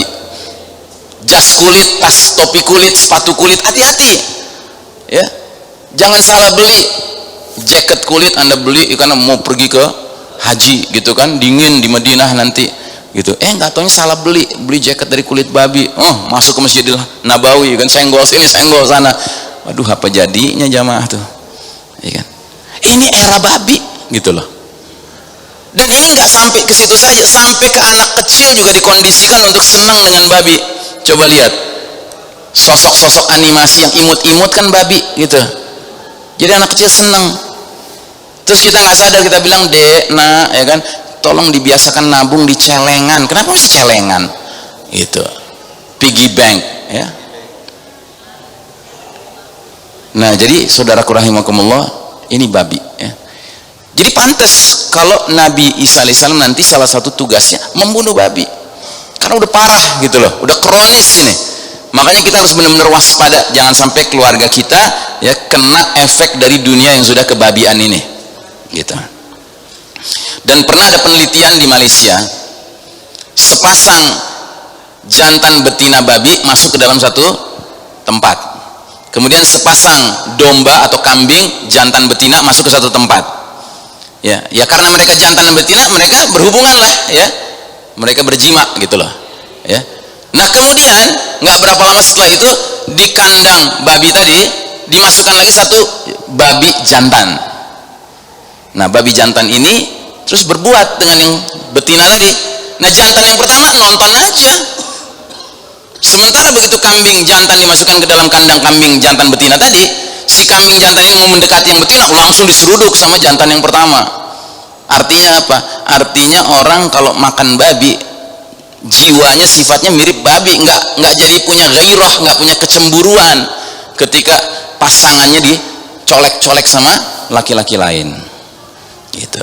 Itu yang disebut dengan penyakit dayus ya, dayus ya. Allah melaknat seorang laki-laki yang nggak punya kecemburuan ketika istrinya digodain laki-laki lain, ketika istrinya keluar rumah memperlihatkan aurat, ketika istrinya dia biarkan memajang wajahnya di sana sini gitu ya. Ini dayus, penyakit. Jangan-jangan udah kebabian gitu ya. Baik, nah jadi saudaraku rahimakumullah, sementara dalam hadis tadi dikatakan bahwa Isa alaihissalam akan memerangi manusia sehingga memeluk Islam, maka di zaman Isa alaihissalam nantilah ayat ini benar-benar terlihat. Dialah Allah yang mengutus Rasulnya Muhammad SAW dengan membawa petunjuk Al-Quran dan agama yang benar untuk dimenangkan oleh Allah atas segenap agama lainnya, sekalipun orang-orang musyrik tidak menyukainya gitu ya. Baik, nah kemudian kita lewati ini tadi sudah selesai ya kan. Sekarang bagian terakhir, Al-Masih ibnu Maryam alaihissalam menanggulangi Ya'juj wa Ma'juj ya. Jadi di dalam hadis panjang sekali hadisnya disebutkan Isa alaihissalam mencari Dajjal hingga menemuinya di pintu Lut, masuk kota Lut, lalu membunuhnya di situ. Setelah itu Isa putra Maryam mendatangi kaum-kaum beriman yang dijaga Allah dari Dajjal. Jadi saya sudah pernah menjelaskan waktu membahas Al-Mahdi ya, bahwa ada orang-orang beriman yang karena satu dan lain sebab nggak bisa gabung dengan Al-Mahdi, nggak bisa gabung ke khilafah. Akhirnya mereka tinggal tercecer-cecer di berbagai negeri yang jauh dari khilafah. Mereka bikin kampung akhir zaman sesama orang beriman. Akhirnya mereka didatangi Dajjal, dan Dajjal mengaku-ngaku dirinya Tuhan, tapi orang-orang beriman ini istiqomah. Mereka bilang Rabbunallah, Rabb kami Allah, anta al-masihud Dajjal, kamu ini sang pendusta Dajjal. Maka Dajjal marah, dikasih neraka sama mereka. Dajjal memerintahkan langit jangan turun hujan, nggak turun-turun hujan. Dajjal memerintahkan bumi jangan keluarkan tumbuh-tumbuhannya, nggak keluar tumbuh-tumbuhan. Sehingga hewan ternak kaum beriman ini bermatian, bergelimpangan. Dan orang-orang beriman ini mengalami banyak penderitaan, aneka penyakit. Nah, mereka ini akan didatangi oleh Isa alaihissalam setelah membunuh Dajjal, dan Isa alaihissalam akan mengusap wajah-wajah mereka dan menceritakan tingkatan-tingkatan mereka kelak di surga nanti. Subhanallah. Masih hidup di dunia oleh Isa alaihissalam dikasih jaminan akan menjadi penghuni surga. Kenapa? Karena mereka lulus menghadapi ujian paling berat, yaitu Dajjal. Ya. Saat mereka seperti itu, Allah wahyukan kepada Isa alaihissalam, sesungguhnya aku telah mengeluarkan hamba-hambaku, maksudnya Ya'juj wa Ma'juj. Ya. Tidak ada yang bisa memerangi mereka. Kenapa nggak bisa diperangi? Karena jumlah mereka fantastis, banyak sekali. Dalam salah satu riwayat diterangkan satu muslim akan berhadapan dengan 999 Ya'juj wa Ma'juj, yang nggak mungkin bisa dilawan lah, jumlahnya nggak imbang. Ya, maka Allah perintahkan kepada Isa alaihissalam, giringlah hamba-hambaku ke bukit Tur Sina maksudnya. Maka Allah kirim Ya'juj wa Ma'juj, dari segala penjuru mereka datang dengan cepatnya. Lalu yang terdepan dari Ya'juj wa Ma'juj melintasi Danau Tiberias, Tobari itu Danau Tiberias, minum. Kemudian yang belakangan melintasi, mereka berkata, loh tadi di sini ada airnya, nggak kebagian mereka. Pertama karena memang Danau Tiberias sudah tinggal sedikit airnya, dan kedua karena jumlah mereka yang sangat fantastis. Jadi yang bagian depan masih kebagian, bagian belakang nggak kebagian. Ya. Terus apa yang terjadi? Nabi Allah Isa alaihissalam dan kaum beriman dikepung hingga kepala kerbau milik salah seorang dari mereka lebih berharga, lebih baik dari 100 dinar milik salah seorang di antara kalian saat ini. Siapa yang tahu 1 dinar emas sekarang berapa harganya? Kira-kira 2 juta rupiah plus-plus ya. Jadi di masa nanti Isa alaihissalam dan orang beriman dikepung di bukit Tur itu oleh Ya'juj wa Ma'juj. Kondisinya sedemikian mencekam sampai-sampai Nabi menggambarkan 1 kepala kerbau masih lebih berharga daripada punya 100 dinar. 100 dinar kalau dikali 2 juta, 200 juta rupiah. Nggak ada gunanya uang kalau kita sedang dikepung musuh, karena uang itu nggak bisa kita pakai untuk belanja ke pasar. Tapi kalau ada kepala kerbau masih bisa digunakan untuk apa? Untuk dimasak, dimakan. Gitu, logistik kan? Gitu. Nah selanjutnya, kemudian Nabi Isa alaihissalam dan kaum beriman berdoa. Jadi nggak ada jalan lain yang bisa mereka lakukan, memerangi nggak bisa, ya kan? Akhirnya satu-satu senjata yang dipakai adalah doa. Maka Allah kabulkan doa itu, Allah kirim cacing di leher mereka, Ya'juj wa Ma'juj, maka mereka pun mati seperti matinya 1 jiwa. Jadi mati seketika, gitu. Kena wabah penyakit.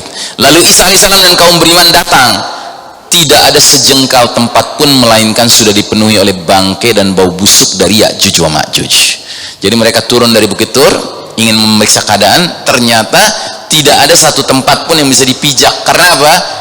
Jasad-jasadnya Ya'juj wa Ma'juj bergelimpangan, saling tumpuk menumpuk sampai nggak ada tempat yang bisa dipijak. Ya. Maka Isa alaihissalam dan kaum beriman berdoa lagi kepada Allah. Kemudian Allah kirim bantuan berupa burung seperti leher onta. Burung itu sejumlah jasad-jasad Ya'juj wa Ma'juj itu. Burung-burung itu membawa mereka, jasad-jasad Ya'juj wa Ma'juj, dan melemparkan mereka seperti yang dikehendaki Allah. Ya. Burung itu membawa mereka dan melempar mereka seperti yang dikehendaki Allah. Lalu Allah turunkan, Allah kirim hujan kepada mereka, membersihkan bumi dari segala virus-virus, ya, bangkai-bangkai Ya'juj wa Ma'juj tadi. Ya. Maka tidak ada rumah dari bulu maupun rumah dari tanah yang menghalangi turunnya hujan.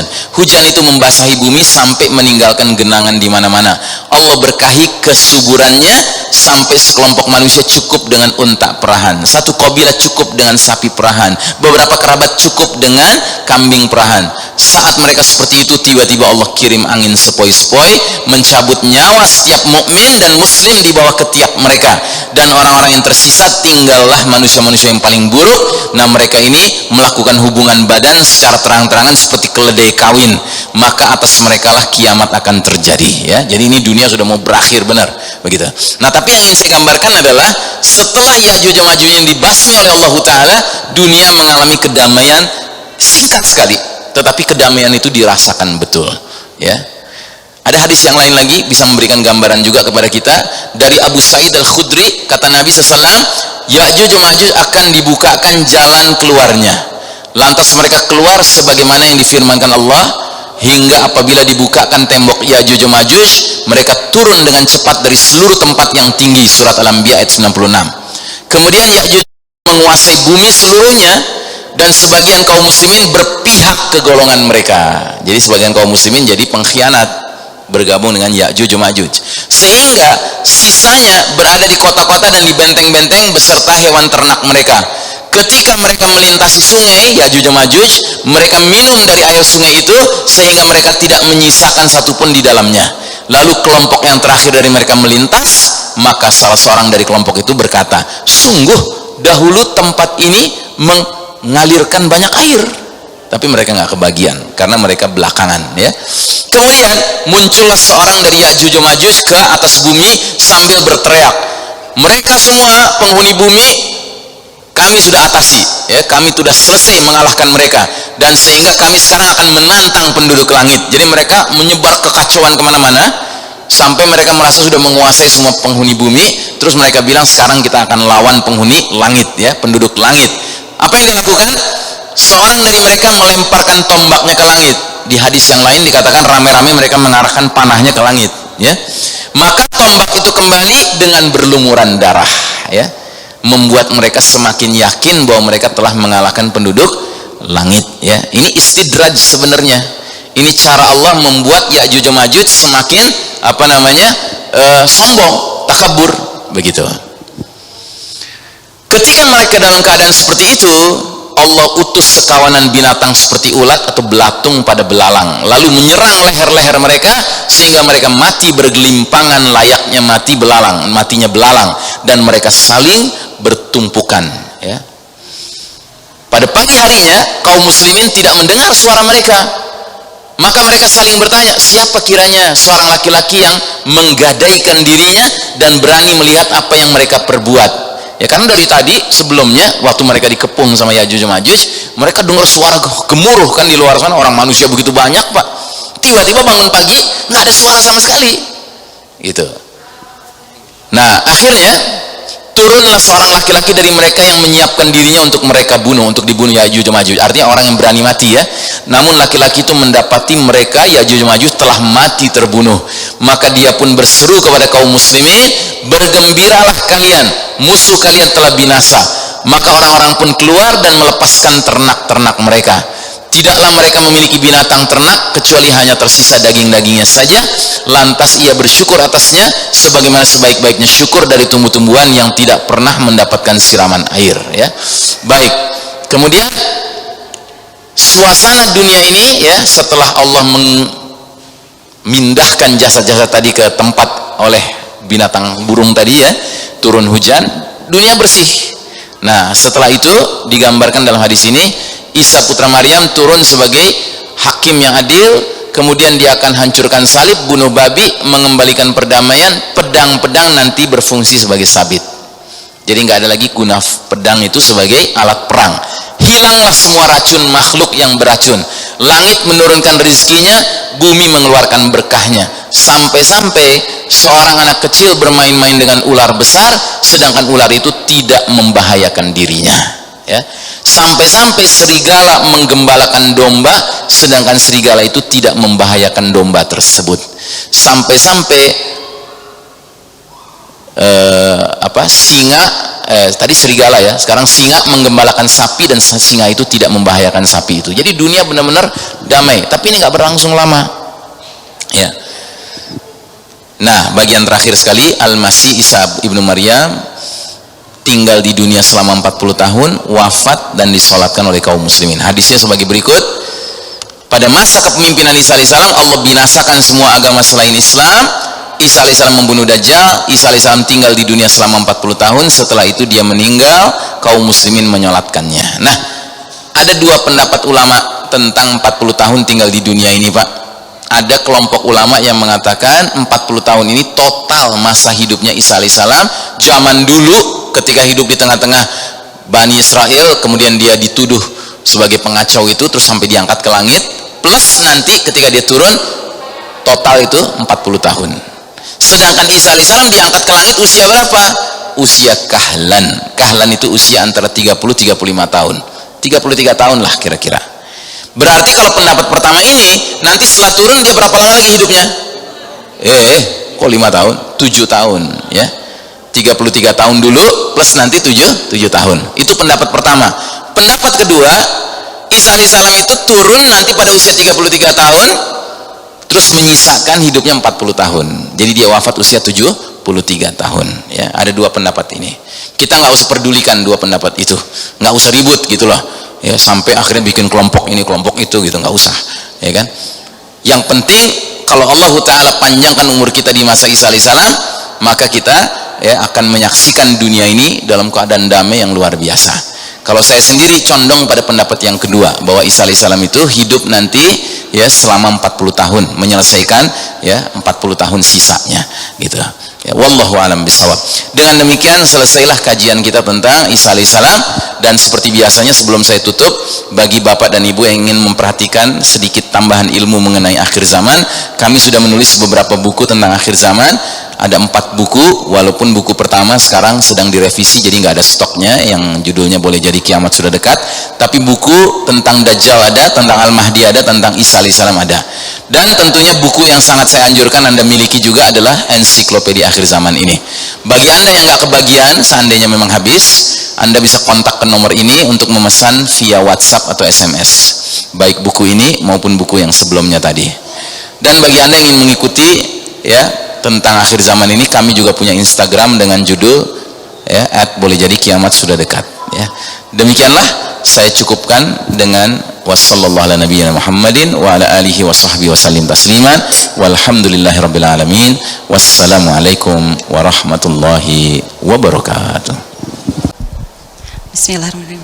Assalamualaikum warahmatullahi wabarakatuh. Ustaz, saya Rini dari Buah Batu mau bertanya tentang yang membaiat Ahmadi. Itu kan nanti apakah ada disebutkan nanti ada kaum perempuan? Apakah kalau tidak ada kaum perempuan pada saat itu di mana? Itu. Terima kasih Ustaz. Assalamualaikum warahmatullahi wabarakatuh. Waalaikumsalam. Baik, ditampung dulu Ustaz ya. Ya. Ini pertanyaan kedua.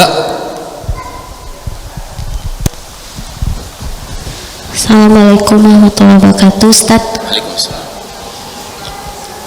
Saya Mutia dari Cimahi. Saya mau tanya, soalnya agak kebingungan dengan kajian Ustadz barusan. Sebelumnya saya pernah ikut kajian di beberapa tempat. Ada salah seorang dari Ustadz juga membicarakan masalah Dajjal. Saya pengen bertanya, apakah benar Dajjal itu, yang dimaksud dengan Dajjal itu adalah Samiri yang di dalam Al-Quran? Itu aja Ustadz, makasih. Assalamualaikum. Waalaikumsalam. Satu lagi, bapak-bapak ada? Tidak ada? Ya, ada. Silakan jadi pas ya. Assalamualaikum warahmatullahi wabarakatuh. Pak Ustadz, saya mau nanya mengenai pasukan Al-Mahdi atau Nabi Isa, itu gimana sih ciri-cirinya kalau bila di ini nanti, yang apakah ciri-ciri tersebut sudah ada sekarang gitu atau gimana? Makasih.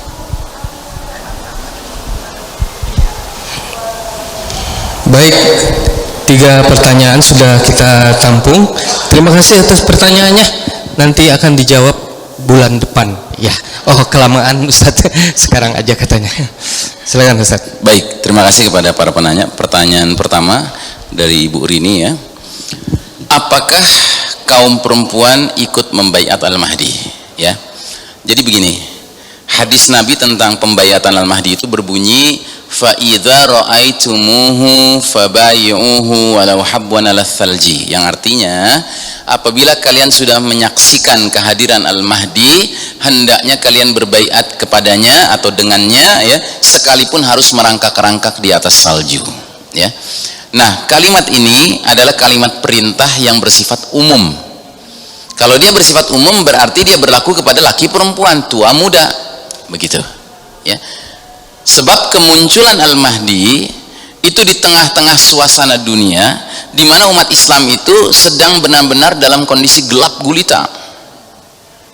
Di babak keempat ini ya, ingat babak keempat ini babak yang paling kelam dalam sejarah umat Islam. Sampai Nabi pun menyebut babak keempat ini dengan sebutan yang mengenaskan ya. Jadi mari kita lihat gambaran tentang periodisasi tadi.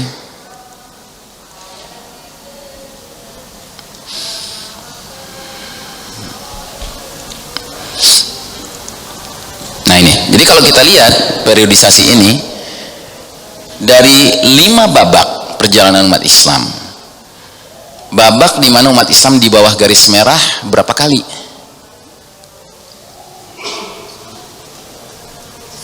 Sekali ya, sekali, dengan di bagian pertama juga ada tapi sedikit. Jadi bagian pertama perjalanan umat Islam itu dipimpin Nabi itu, ya kan? Itu sebelum hijrah ke Madinah, itu kita kondisinya juga di bawah garis merah. Nabi dan para sahabat ketika berjuang di Mekah, mereka minoritas, mereka tertindas, mereka terbatas ruang geraknya, sehingga mereka tiap hari mengalami kriminalisasi, penzoliman, mirip kayak kita sekarang. Cuma skalanya beda. Dulu skalanya skala Mekah atau skala Jazirah Arab paling jauh, tapi sekarang skalanya skala apa? Skala global, dunia gitu loh. Ditambah lagi yang memimpin dunia sekarang ini dikasih sama Allah, pintu-pintu dunia dibukakan, teknologi canggih diberikan, sehingga semua teknologi canggih itu digunakan oleh para penguasa dunia yang kafir ini untuk memperbanyak orang yang ikut menjadi kafir gitu. Kan ada ayatnya, tolong dicatat nanti diperiksa di rumah masing-masing, surat Al-Baqarah 217. Saya ulangi, Al-Baqarah 217. Apa kata Allah dalam ayat ini? Wala yazaluna yuqatilunakum hatta yuruddukum an dinikum in istata'u. Mereka orang-orang kafir tidak henti-hentinya memerangi kalian 24 jam sehari, 7 hari sepekan, 12 bulan setahun, sampai kalian murtad dari agama kalian seandainya mereka sanggup. Itu ciri khas orang kafir itu secara umum. Nah apalagi sekarang orang kafir mimpin dunia dengan segala kecanggihan teknologi, ya semua digunakan untuk bagaimana caranya orang beriman ini tidak beriman lagi. Makanya babak keempat ini memang babak yang kelam sekali, luar biasa. Dan karenanya Nabi juga sampai menggambarkan ini merupakan qita'il lailil muslim, seperti malam yang gelap gulita. Ya kan ada hadisnya itu.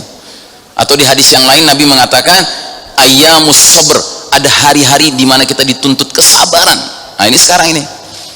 Karena bayangkan di babak keempat ini yang mimpin Nabi saja nyebutnya mulkan jabrian, para penguasa yang memaksakan kehendak mereka, yang berarti mengabaikan kehendak Allah dan Rasulnya. Jadi kalau Anda merasakan dunia sekarang ini pahit sekali bagi Islam dan kaum muslimin, kenapa? Karena yang mimpin dunia ya pada umumnya tidak peduli dengan cahaya petunjuk Allah sebagai acuan dalam memimpin. Sesat mereka gitu loh. Makanya saya heran kalau ada pengajian mengatakan pemimpin sesat gini kudu ditaati terus. Heran saya, nggak ngerti saya, ya kan? Di mana ini logikanya, ya kan? Memang betul ada hadis-hadis Nabi mengatakan pemimpin wajib ditaati, tapi ada hadis juga loh Nabi mengatakan akan tiba nanti penguasa-penguasa yang kalau kalian datangi mereka, kalian benarkan kedustaan mereka, kalian dukung kezaliman mereka, laisa minni, orang itu bukan bagian dariku dan aku bukan bagian dari dia. Dan barang siapa tidak mendatangi mereka, tidak mendukung kezaliman mereka, tidak membenarkan kedustaan mereka, fahuwa minni, dia bagian dariku dan aku bagian dari dia. Bayangkan, kira-kira Nabi maksud zaman kapan itu? Ya zaman kita sekarang, zaman now gitu ya. Nah jadi ibu, Nabi terus mengatakan kalau kalian mendengar kabar, kalian menyaksikan Al-Mahdi muncul. Al-Mahdi ini kan certified leader ya, pemimpin yang dapat sertifikat dari Allah dan Rasulnya di tengah-tengah zaman di mana nggak ada pemimpin yang dapat sertifikat.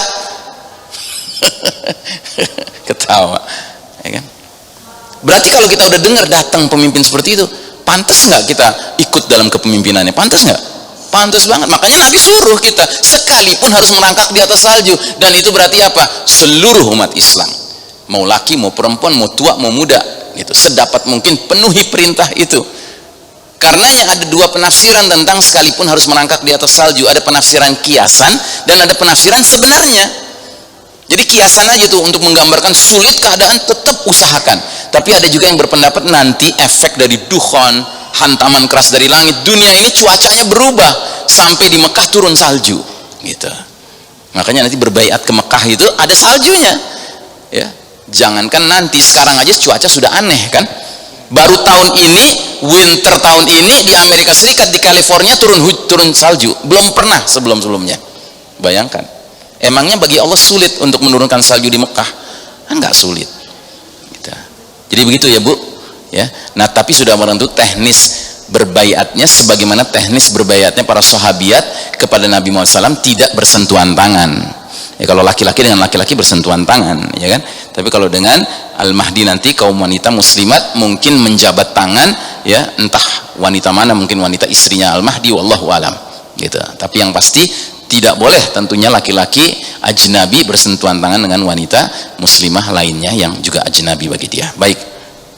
Pertanyaan kedua. Dari Bu Rini tadi ya. Yang Bu Rini. Jangan lupa daftar Bu Rini ya. Ya. Daftar registrasi. Yang kedua. Pertanyaan yang kedua dari Ibu Fulanah, saya nggak tangkap namanya, mohon maaf ya. Ibu bertanya, benarkah bahwa yang namanya Dajjal itu adalah sosok Samiri? Ya, Samiri ini sosok Bani Israel yang hidup di zaman Nabi Musa alaihissalam.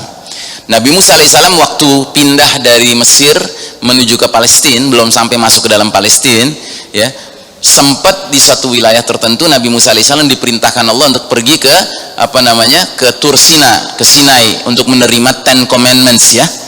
Nah dia tinggalkan Bani Israel kaumnya, dia titipkan kepada saudaranya Harun alaihissalam, seorang nabi juga. Nah Harun ini mentalnya, sikapnya tidak seperti Nabi Musa alaihissalam yang tegas, yang keras gitu. Nabi Musa alaihissalam itu tegas keras gitu. Kalau Harun itu lembut orangnya. Nah selama Nabi Musa alaihissalam pergi, muncullah si Samiri ini. Samiri ini seorang laki-laki yang suka main jin gitu, ya kan.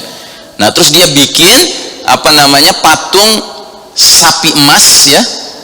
Sedemikian rupa sapi emas itu dibuat, isinya kosong, tapi dibuat sedemikian rupa sehingga kalau angin berlalu sapi itu berbunyi gitu, ya kan. Nah dia katakan ini sapi inilah yang harus kita sembah. Nah terus disembahlah sapi itu oleh Bani Israel, begitu. Nah Samiri ini ketika Musa alaihissalam kembali dari khalwatnya dengan Allah Ta'ala, mendengar bahwa kaumnya selama dia pergi menyembah sapi ini, marahlah Musa alaihissalam. Dan Samiri dihukum dalam bentuk apa?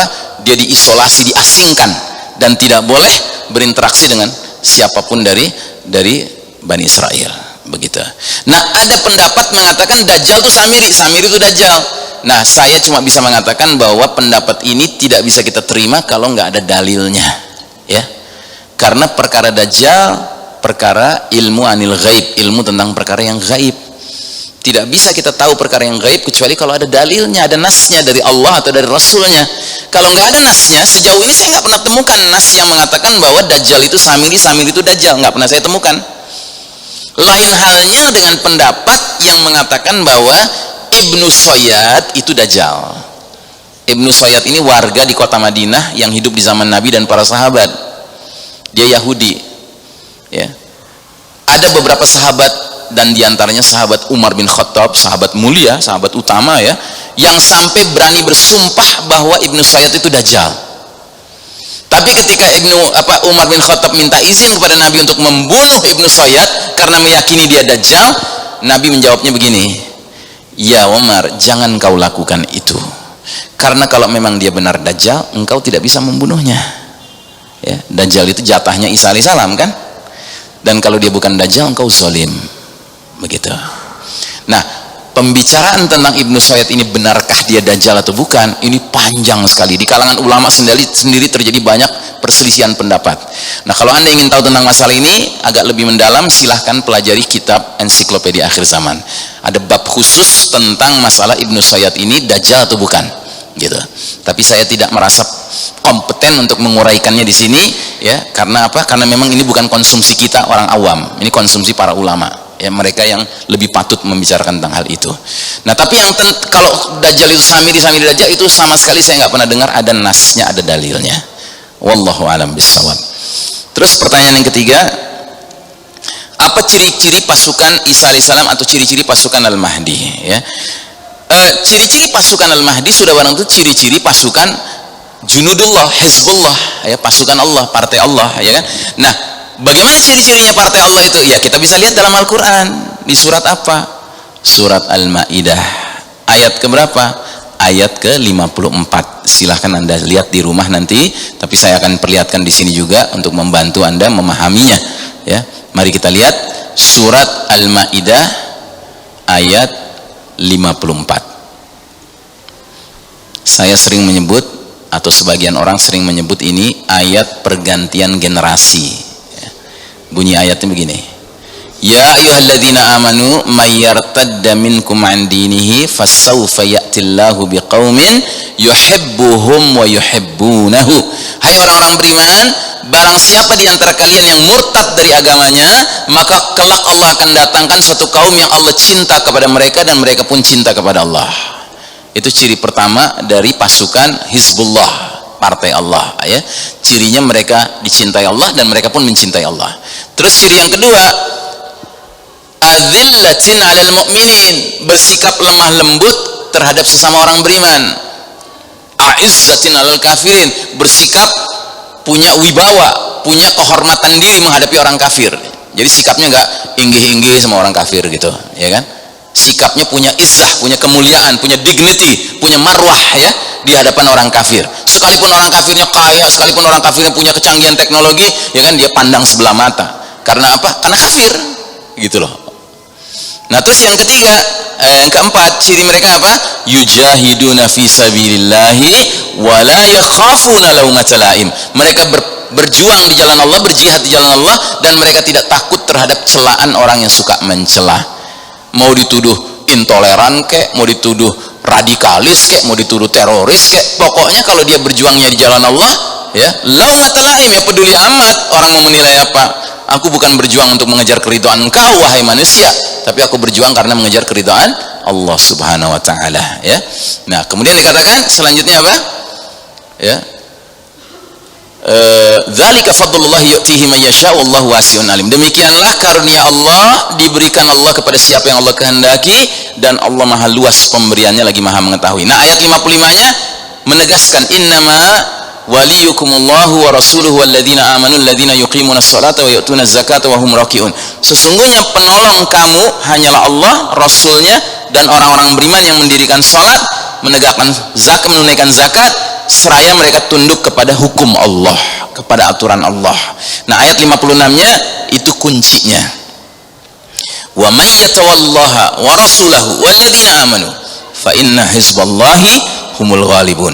Barang siapa menjadikan Allah, Rasulnya, dan orang-orang beriman menjadi tempat dia menyerahkan walaknya, loyalitasnya, kepatuhannya, maka kata Allah, fa inna hizballahi humul ghalibun, maka Hizbullah akan meraih kemenangan, pasti meraih kemenangan. Nah, ini ciri-ciri dari junudullah, tentara-tentara Allah, ya. Dan otomatis ini juga ciri dari pasukan Al-Mahdi, gitu.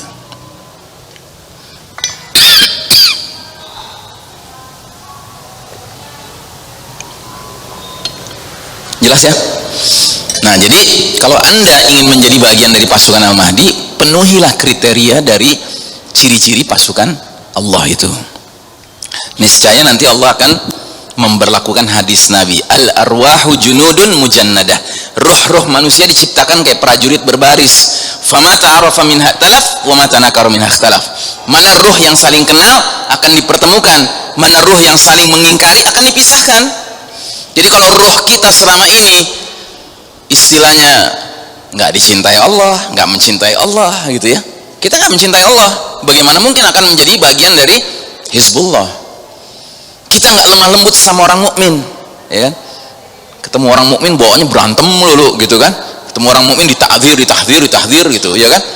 Udah bagus ustadz yang bagus ditahdzir juga, gitu ya. Gimana ceritanya nih? gitu. Mana ini adillatin alal mu'minin? Sebaliknya orang kafir akrab banget sama orang kafir, nggak ada menunjukkan dignity di hadapan orang kafir. Mentalnya lemah sekali, baru dikasih berapa juta rupiah, oh udah keok langsung, ya kan? Itu. Dan nggak mau berjihad, boro-boro berjihad, nyebut jihad aja nggak berani, gitu. Oh nggak boleh diomongin, jihad ini nggak boleh diomongin, gitu. Sehingga loyalitasnya nggak jelas, bukan ke Allah dan Rasulnya, bukan ke orang-orang beriman yang loyal pada Allah dan Rasulnya, gitu. Ya, sampai bisa error gitu. Udah jelas penguasa yang kategorinya tampaknya sudah error begitu, masih dibilang kita harus taati, ini ulil amri, harus kita taati. Loh bagaimana ulil amri, ada definisinya gitu. Kalau nggak mau definisinya, ngapain kita sebut-sebut ya ulil amri? Sama kita mau jadi bagian dari Hizbullah, nggak memenuhi kriteria Hizbullah, nggak bisa jadi Hizbullah. Sekalipun udah bikin plakat nama dipasang di sini Hizbullah gitu kan, ya bukan Hizbullah. Gitu, ya. Jadi kita tidak mengandalkan sebutan, tapi yang kita andalkan adalah pensifatan, ya, nilai-nilai yang ada di dalam diri seseorang dan kelompok tertentu, itu yang akan menandakan dia itu sebenarnya masuk kemana, gitu, ya, jelas ya. Wallahu a'lam bishawab.